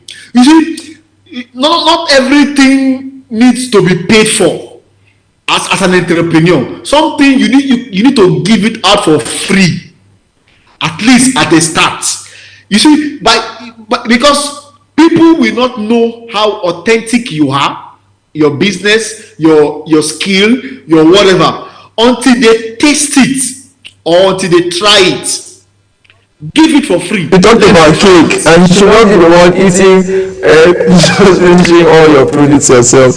Thank you so much, Mr. Ezekiel Oyan, an entrepreneur and digital strategist, for speaking to us on Global Morning on DSTV channel 65. We really do appreciate your time. I wish you all of the best. And when you're in Nigeria, please stop by our studios in Abuja. We'll be really proud to host you. Thank you so much. Thank you so much for having me. Absolutely.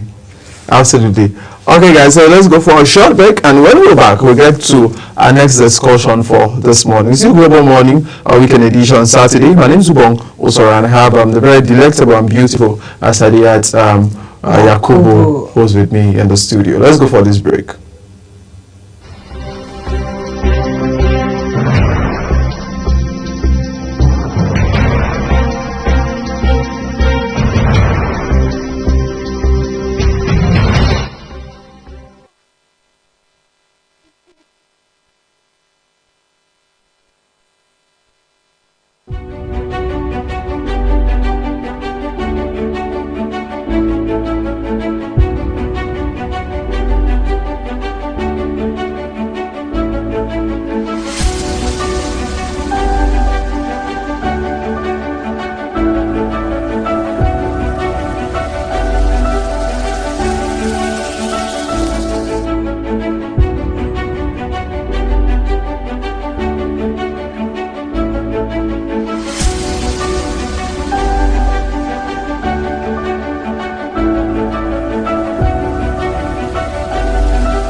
Welcome back from that short break. Hey food lovers, are you a foodie like me? Are you a fellow foodie like me? If yes, then the next program is for you and I. And don't go anywhere, just stay glued and stay connected to Global Television as I bring to you Taste and Texture.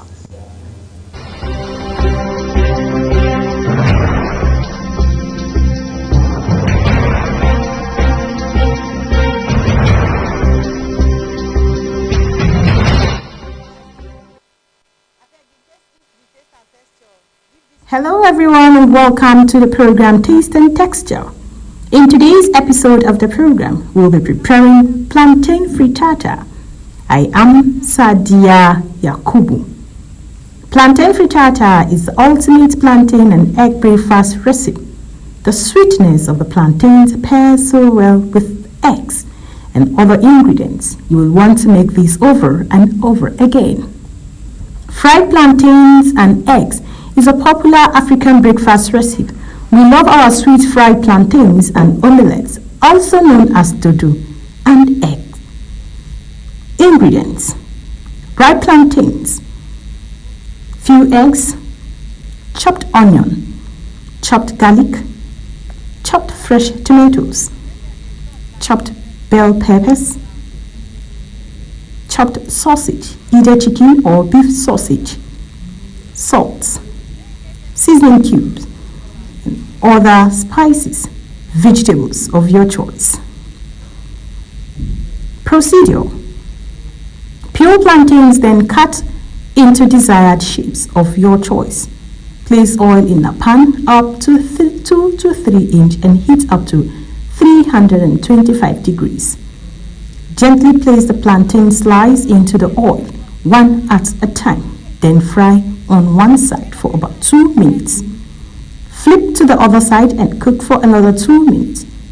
Remove and place on paper or towel to absorb excess oil. Place the vegetable oil in a skillet and heat up on a medium heat. And add onion and garlic. Add chopped tomatoes and other veggies. Cook about a few minutes. Add sausage and stir again for about 2 minutes. Add salt, black pepper. Then turn off the heat.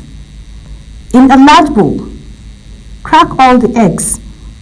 Pour the egg mixture into the pie plate. Arrange the fried plantains on top of the egg mixture. Note that most of the plantains may shrink. That is totally okay.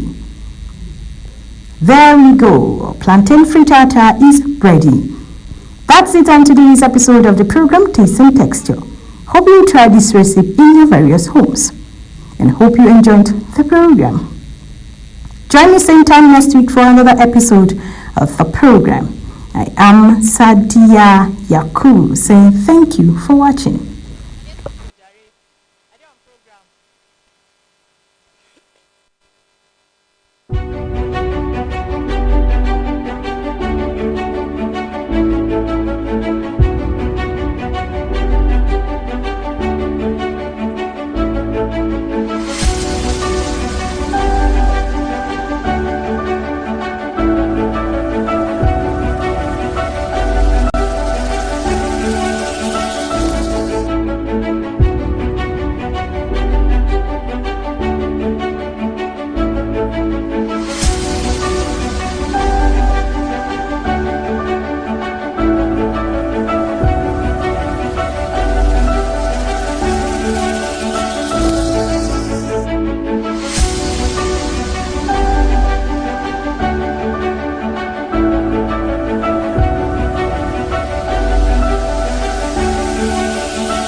Global Morning is your top morning show here on Global Television.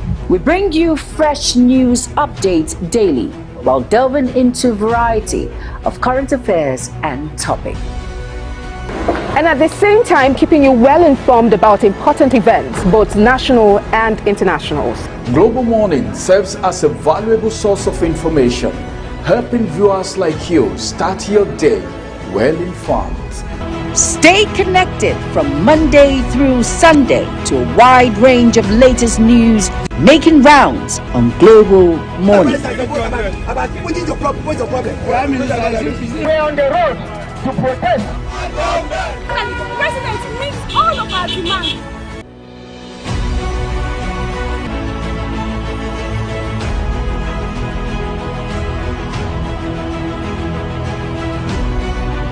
This is Global Morning.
is your top morning show here on Global Television. We bring you fresh news updates daily while delving into a variety of current affairs and topics.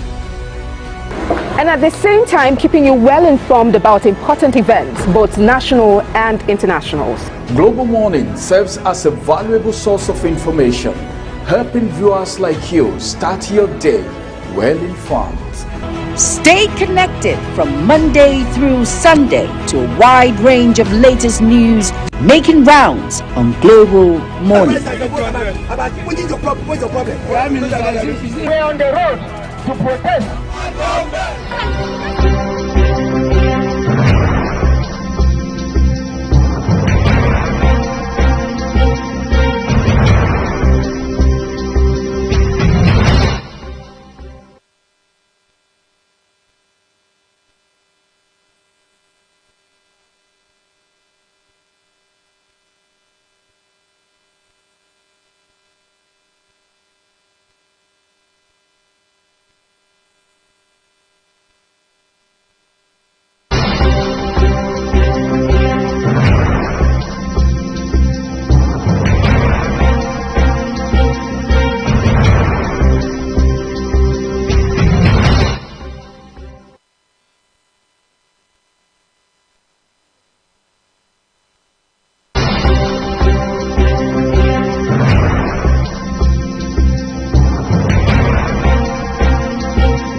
Good morning once again. Welcome to Global Morning. We've been here since 8 a.m. making sure that you have a wonderful Saturday morning. Joining us next is Dr. Fabian Iyekweme Omo, who is the former Commissioner for Foreign Affairs and International Affairs in Imo State. That was actually a novel ministry that was created, and he was the first person in Imo State to actually head that particular ministry. As we look at national development and how we could make progress through empowerment. All right, so the issue of empowerment, the issue of intervention in Nigeria still continues to be at the center stage of national development. Are we doing enough? Is there a lot more that we can do? And for somebody who headed such a ministry about foreign affairs, foreign interactions, getting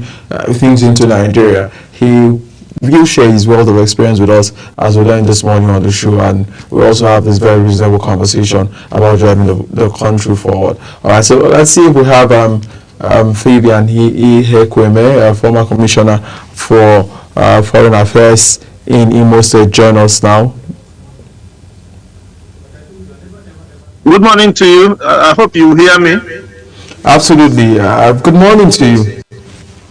Very well. Thank you for joining us on Global Television, DSTV 365. As we have this conversation, let's talk about Nigeria, our empowerment system, our intervention system. Do you think we are doing enough? And what are the gaps? What needs to be done? I looked at some statistics before we came on the show. The US has over 11 million millionaires in a population of over 300 million. And Nigeria doesn't even have up to 1 million millionaires and in dollars, right? And that gives to question, how are we growing? The capacity of individuals to be able to make something out of their life in Nigeria. Everybody may not absolutely become a millionaire, right?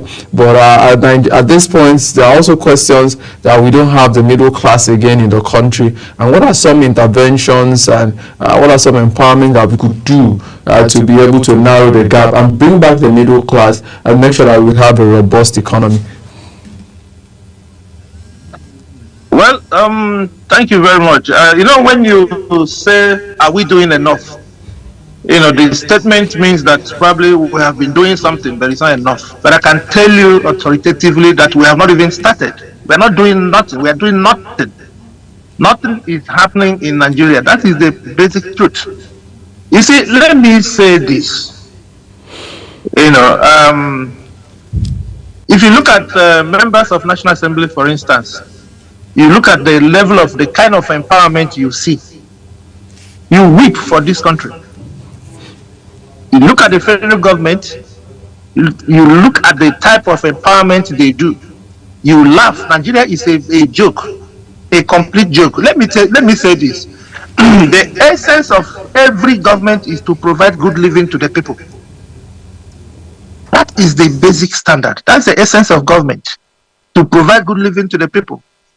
And the truth is that any government that fails to protect lives and property, any government that fails to empower, do massive and live, empowerment that can create jobs for our citizens,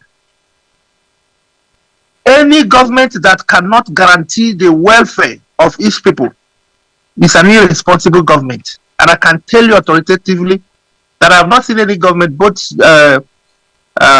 federal government and state government. Recall, you know very well that we have 3 tiers of government: federal government, state government, and local government. Which one is working?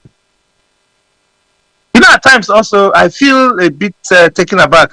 Why are we always talking about federal government? What about the state government? What about the state governors? What are they doing at their various states? Funds are disbursed to these 3 tiers of government. The federal government takes its own, the state takes, the local government takes. What happens at the state level? The state government, confiscates the funds for local governments, area councils.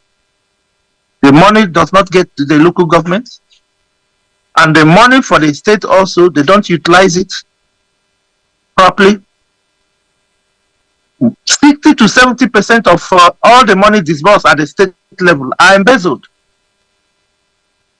And that's why you cannot see proper empowerment. That's why you cannot see millionaires. The few millionaires we have are just recycling themselves. And these are the people hiding stolen money, from officials of government. Most of our millionaires, we don't have proper millionaires. From the first person to the last person. That's the truth. Unlike other countries or developed countries where you see millionaires made out of hard work. Go to all the states, you cannot see even a cottage industry in any state. I come from Imo State. There is no single job in Imo State. But graduates are being churned out every day. So who's empowering those ones? Government has failed to live up to its responsibility. That is just the truth. I don't know how else somebody can about, like you mentioned, there's a failure in the part of government, but there are questions. When did this failure start? Is it because of our setup? Because some persons have talked about the Nigerian setup that was not set up to succeed. Or is it from 1999 since the return to democracy? Where did we get it wrong? What are some of the things that, okay, let's even start first by looking at the root cause to this failure, where we constantly need interventions and empowerment. And I saw videos of yourself doing empowerment and giving things to people. When did we get to that place where Nigerians will now be in need of people coming to their aid? Where did we get it wrong? You see, let me start even from this current democratic experience, 1999, till date. You know, core politicians, leaders of note, who would have been part of that democratic transition, refused to participate. Do you know why? Because they thought that the military would still take over power. So they didn't have that much money to waste. So what did you see? We saw OBTs, criminals, 419ers, risk takers, willing to take over power because they don't care even if the military strikes the next day. These are the people who hijacked government from 1999 to today. And they have barricaded themselves. They don't allow any other person to come in. What you are seeing in Nigeria is a systematic annihilation of Nigerian people. There is gross incompetence, there is gross ineptitude in governance. So, you can see that from the onset, we got it wrong. From the onset, we got it wrong. Look at the kind of head of states, presidents we've been having since the advent of this democratic experience. From a bad president to a worse president, maybe the next one we'll have will be the worst. You see, we can't continue to lie to ourselves. We cannot. We cannot continue to lie to ourselves. That is why I said earlier, at times you now look at the situation we found ourselves, where every month state governments go to Abuja to collect money. They come back, squander the money, and wait for another month to come. What kind of system is that? I hope you're hearing me. Hello? Yeah, we can hear you. We can hear you loud and clear. Yeah, okay. I understand what you're saying. That it seems you are operating a system where the state government go to the center and allocations are just being done. Well, people will also argue that if we are talking about government, you've been a part of the government. You are a former commissioner. You are campaigning for your current governor. So if we are saying that those who've been in government are the problem, were you not also part, or are you not also, because you're a politician, are you not also part of the problem? You know, government has different levels. When we are talking of executive powers, you don't count a commissioner. A commissioner is under the beck and call of a governor. Governor can wake up the next morning and sack you. So you don't have mouth, you don't have anything to say. We are talking about people who enjoy executive powers, who enjoy legislative powers. They're the people that can make these changes. You know, as a commissioner, if you try to tell your governor you're taking a wrong step, you become his enemy. So the system is very bad here. What I'm saying in effect is that, you see, when a governor collects money from the federal government as an allocation, mind you, governors don't collect just state allocation. They collect state allocation, they collect local government allocation, they collect internally generated revenue. Some of them in the Niger Delta, in oil producing areas, they collect 13% derivation. Some of them even collecting all this money, they still borrow money. Then you ask yourself, where do they, how do they utilize this huge amount of money they make every month, every 25 days? That is the issue. I come from Obo. That's the name of, that's my local government. Last month, my local government got 419 million as local government allocation. I can tell you authoritatively, go to my local government. The whole place is overgrown with weeds, rabbits, rodents and ants and everything. The road is not motorable. It's not even trackable.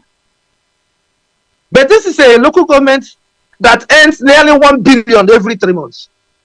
So where is the money? The monies are being siphoned, diverted. Corruption in high level, in high scale.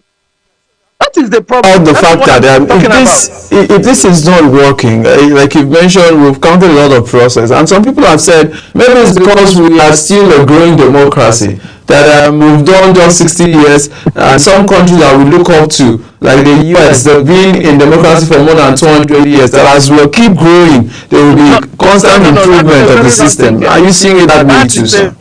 No, I can never, God forbid, I can never see it that way. You see, we are in a jet age.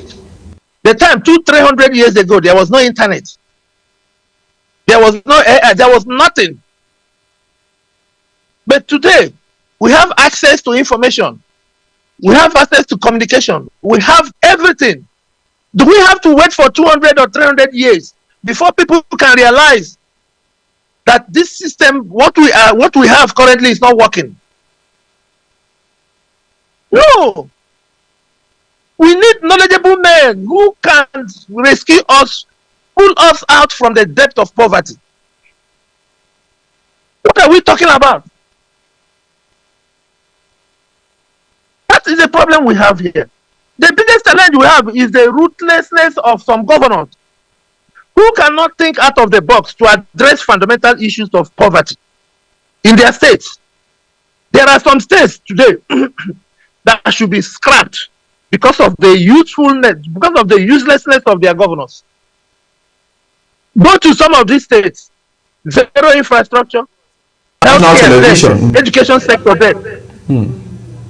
What did you say? I said those are hard words on national television. Well, I'm sorry for that, but that is the right word to describe these people. Go to their states, healthcare dead, education sector dead, food production dead. No job opportunity anywhere in those states. Farmers dead, LGM monetary allocations diverted, bandits and kidnappers have taken over some of these states. And in some cases, governors of those states don't even live in their state. Some stay in Abuja, abandon their states, and be following the president up and down while their states burn. These are facts. How can we have such people, on the helm of affairs?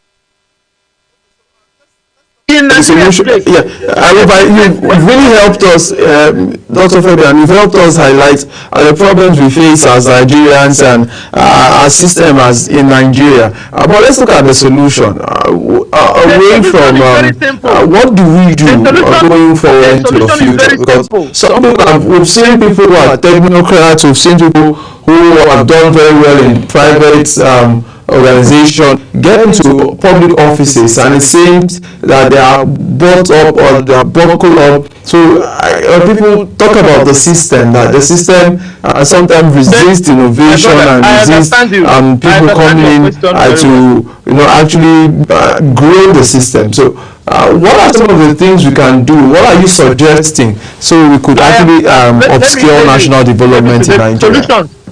The solutions are very simple. First, we have to look into our leadership recruitment system, because we are recruiting criminals. We have to look at that. And how do you look at that? To make sure that we have functional INEC. If a man who gets elected as governor or as a senator or as a president under fraudulent means, you think he will be bothered about the people? He will not. If INEC can conduct free and fair election and people can elect their leaders, I am telling you that is the first step to making this country worthwhile, where people can live and be happy. 99% of those in power, those in elective positions, 99% of them came in through fraudulent means. That statistics is quite wild. I mean, you don't have the facts to that. Listen, you may doubt it. You may doubt it, but that is the truth. You may doubt it, I know. In fact, I should even say 100%. You may doubt it. You are at liberty to doubt it, but that is the truth. The last elections in 2023, Doctor, we saw people who just went out to vote for. We saw political parties like the Labour Party that was not really ranked by a lot of persons. We saw them perform wonders, and people won elections. Some even got to know that they had won, even when they didn't know that they were going to win. So, no. When I said 99%, I know that there are skeleton out there. Like in Imo State, at least there's one person. He was in Port Harcourt, and that happened. That's why I gave that benefit of doubt that that I mentioned 99%.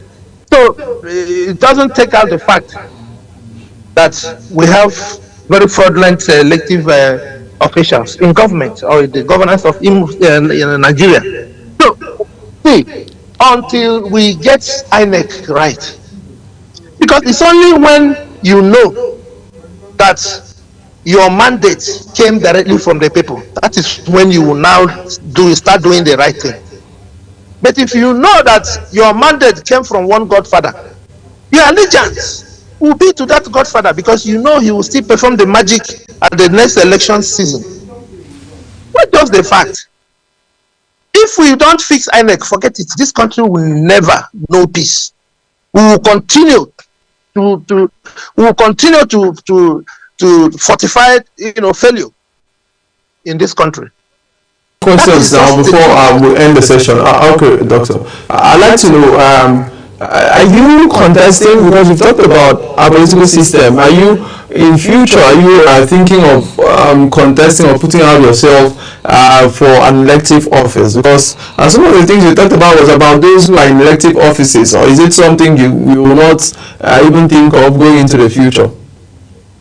Yeah, definitely I will. Definitely I will. Because the elective people are the real leaders of the country, and they are the ones that make decisions. So if you are elected as a governor or as a president or as a senator, whatever it is, and you know that your people supported you, and they are the ones, and they are the people that voted you in, I can tell you, you will definitely do something, because whatever you are doing, you will always think about them. I am interested in running, and then I will run. That is the truth. Because we can't continue to stay aloof and allow these people, money bags in some cases, and then stooges, who are, being supported by money bags, to continue to, treat Nigerians with utmost disrespect because they are in power. So that's the issue. We need to, Nigerians must come together. Nigerians must come together and take over their country. How do you take over their country? I'm not saying that there should be violence or anything. No, but there's a way people can, decide to take, over their country without, violence. And that is actually what I believe. And I believe 2027 will be different. But I can tell you, if INEC is... What are the barriers to effective empowerment in Nigeria? What are some of the barriers to effective empowerment in Nigeria at the moment? Let me tell you, those who are stealing the money do not want people to know that they have too much money. So they are not bringing the money out. They are not empowering people. When you empower people, as a government official or as an elective official, then people will begin to wonder. So where is this man getting this money? So they are hiding the money. They are hoarding it. They are not empowering people. But if you see them overseas spending our money, you will marvel. Go and look at their children studying outside the country. That is when you know that these people are stealing money. Like nobody can even imagine that. That is the truth. It's a very big barrier. It's a very big barrier. And that is why we need people who can spend government money on the people. We don't need people to be stealing our money. And when they even want to do empowerment, what kind of empowerment do you see? You see bags of rice, you see tomatoes, you see all this nonsense. People will eat today and tomorrow, and they will be hungry the rest year. So is that the kind of empowerment we want? They will go and train our youths on skill acquisition. After that, they can't even access money from the bank. They don't have funds to establish something. So what kind of training is that?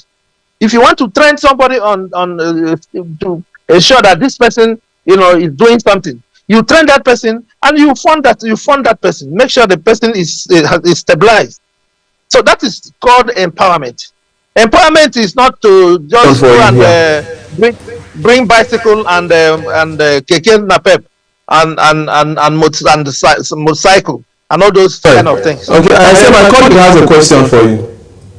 Okay. Good morning, Mr. Fabian. And how is Imo this morning? I'm not in Imo, but I heard Imo is fine. Only that we are suffering from kidnappers and bandits and all, killing our people. All right, your current location. Hope you're fine. A quick one. During your tenure as a former commissioner, what impact have you passed to your people? What are those positive things that you've done? First of all, if you had followed me when I was commissioner, on a personal note, I did a whole lot of things, that even till today, people are still talking about that. But then, as a commissioner in Imo State, in fact, it is even better to be a councillor in some other states, than to be a commissioner in Imo State. I started with a salary of 430,000 naira. Till today, commissioners in Imo State are receiving 430,000 naira. The ministry allocation called Impress, we were supposed to be getting 1 million naira every month. Throughout my tenure as a commissioner, I received that only once. There was no allowance. We didn't collect any allowance, not even for 1 month. There was no money. Not that the monies were not coming, but for whatever the governor thinks, he refused to do the right thing. But then that's not why I'm here. But on my own personal note, I worked with my people with the little resources I had. I was doing one program every Friday when I was a commissioner. I was spending my own money every Friday, and that was the time of COVID. People were locked at home. There was no food, nothing. But I was spending 250 to 300,000 naira every Friday with more people. So I did the little I could with the scarce resources, with nothing. So imagine if I'm blessed with huge resources. I would in fact, it will be a record that people all over the world will be talking about. That's just the truth.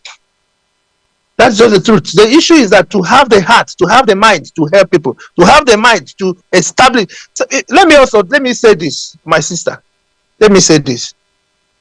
We have 27 local governments in Imo State, for instance. To establish a cottage industry will not take more than 50 million, 100 million. A cottage industry that can employ up to 20 people or 30 people. No local government in Imo State now receives less than 350 million. The highest local government that receives the highest money is in Mpitoli. Mpitoli receives 550 million every 25 days. Abombise receives 511 million every 25 days. But go to all these local governments, you can't see nothing. There is no single cottage industry, no good road, nothing. So where is the money? Who is taking the money? That is the issue. It's not about a commissioner doing this or doing that.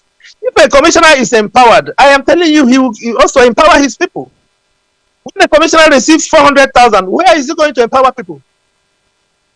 436,000, that's what they are receiving, commissioners in Imo State, till today.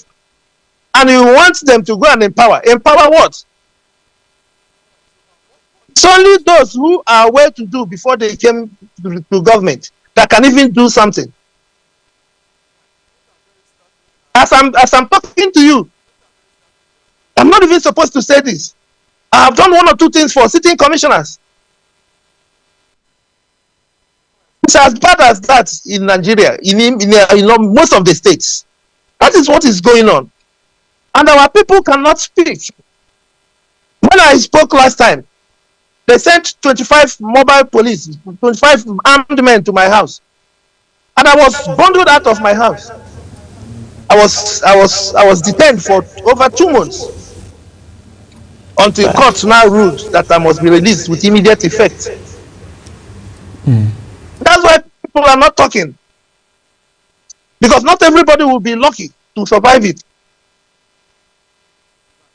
If I tell you my experience. Okay, so I like to talk about national balance and economic growth, the balance between economic growth and social development. I like that you also talk about it because there seems to be a lot of poverty in Nigeria. What are some of the things we can do as a nation to be able to upscale and outgrow the poverty we have in the country? This level of poverty. My brother, if I tell you what I will do, for instance, if I become a president, you will marvel. It's a very simple economics. It's a very simple thing. Nigeria will start changing immediately, but they will never do it. I don't know whether I should even say it here. They will never do it. Let the president declare that whoever is buying Nigerian oil should buy with Naira. Let them say it. You will see what will happen between Naira and dollar. Don't come to Nigeria to buy your dollar, to buy your oil with dollars. No, we want Naira. Under 1 month, you see what will happen in this country. You will marvel. They will not do it because they have stashed dollars outside the country. They will not do it. There are a lot of things to be done. The things that when you do it, this country.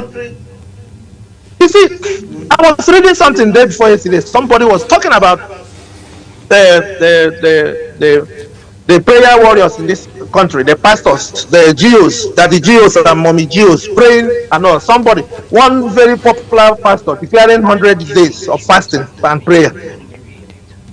I asked myself, what hasn't God done for us?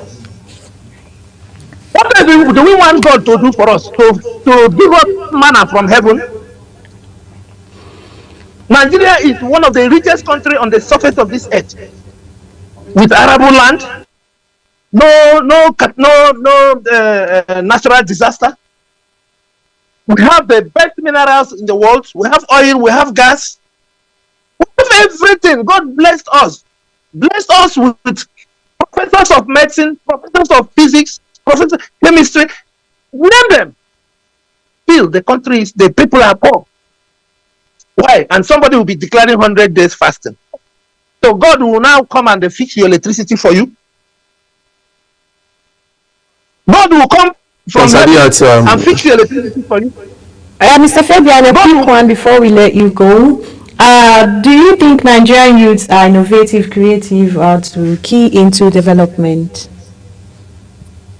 I can tell you this authoritatively that Nigerian youths are innovative, they are creative, but there is no enabling environment for them to thrive.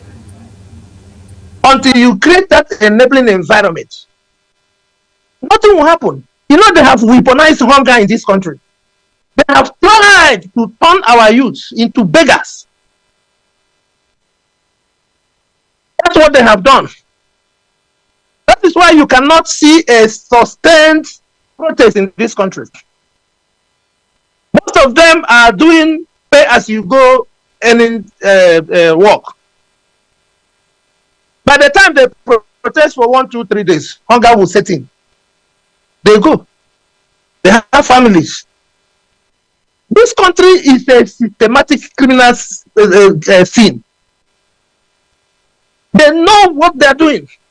That's why I told you that the people that came into the leadership of this country from 1999 are 419ers. They know what to do. And they are doing what they know how to do. Fabian, before we let you go, how can economic development of marginalized community contribute to national growth? How can economic development of marginalized community contribute to economic growth? National My brother, growth. how can economic development of communities, how can there be growth in communities when they are not receiving their money?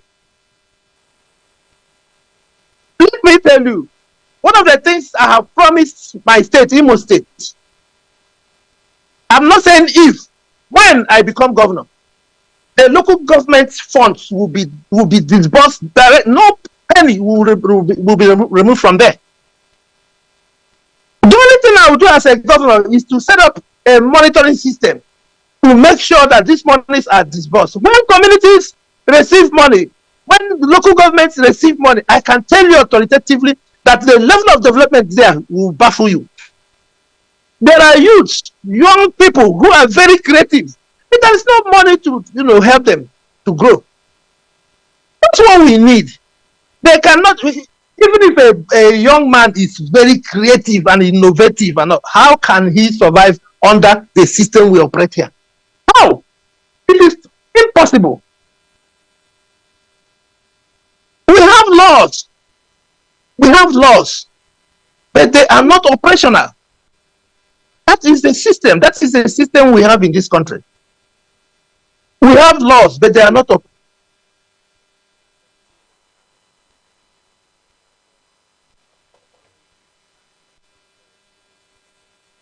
Live tonight or this morning on the program as we have the discussion. Thank you so much. We wish you all of the best, and we hope to see a Nigeria where national development springs up, and we don't just wait for subsistence empowerment, but the whole country will be connected through empowerment, and we can actually go out there to do great things. Thank you so much for sharing your wealth of experience. We really do appreciate your time on the program this morning.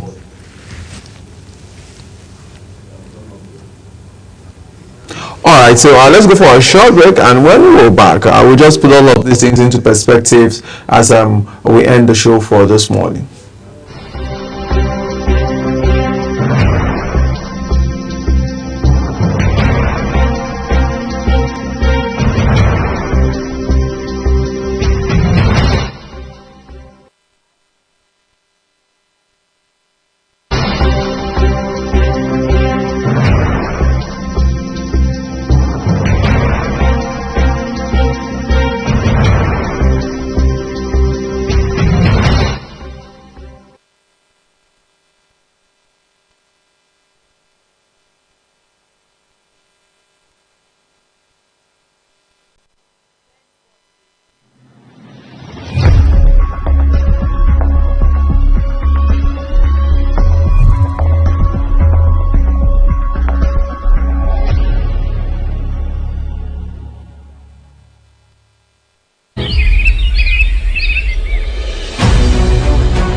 Global Morning is your top morning show here on Global Television.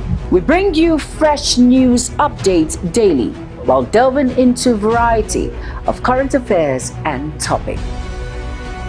And at the same time, keeping you well informed about important events, both national and internationals. Global Morning serves as a valuable source of information, helping viewers like you start your day well informed.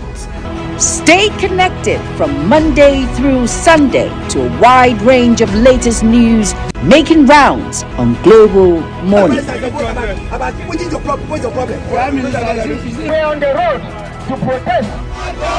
And the president meets all of our demands.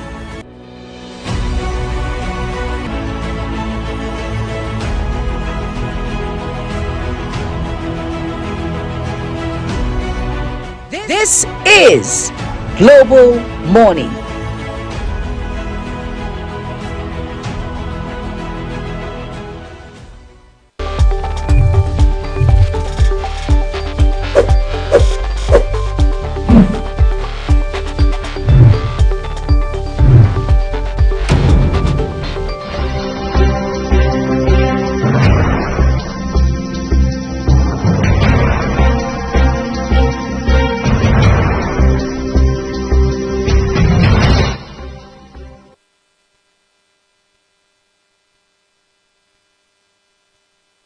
This morning on the show, we've had various discussions about empowerment, about interventions.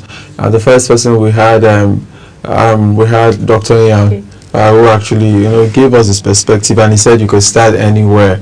But we also had Dr. Fabian, speaking to us, and he mentioned that there's a political system that needs to change for development to be able to grow. And I can understand that all of them are looking at it from different perspectives, because Ian is an entrepreneur who understands how to put money into businesses and grow them, irrespective of challenges. While Fabian is a politician who understands that government needs to support businesses to grow. And I think it's all encompassing. As a country, we need to put all of these things. Nigerians are innovative, but we need enabling environment by government to drive the business. Thank you so much, everybody, for being part of today's edition of Global Morning, a Saturday morning edition. Thank you so much, Adiatia. You like to take your final words? Yes, my final parting words. Just like Mr. Ezekiel said earlier, he said, start something. Don't wait to have that 1 million naira before you start up a business. Well, when you start a business, don't finish the business. And then don't finish the business. Especially if I'm also doing puff-puff. My name is Adia Yakubu. Saying thank you for staying tuned. Thank you for watching, and thank you for... All right, so we're going to sign out with the Did You Know, as we get to learn some facts, all right? Stay safe, stay blessed, and stay out of problem. My name is Wong Soro, and truly, I do love you. Bye for now. Stay safe.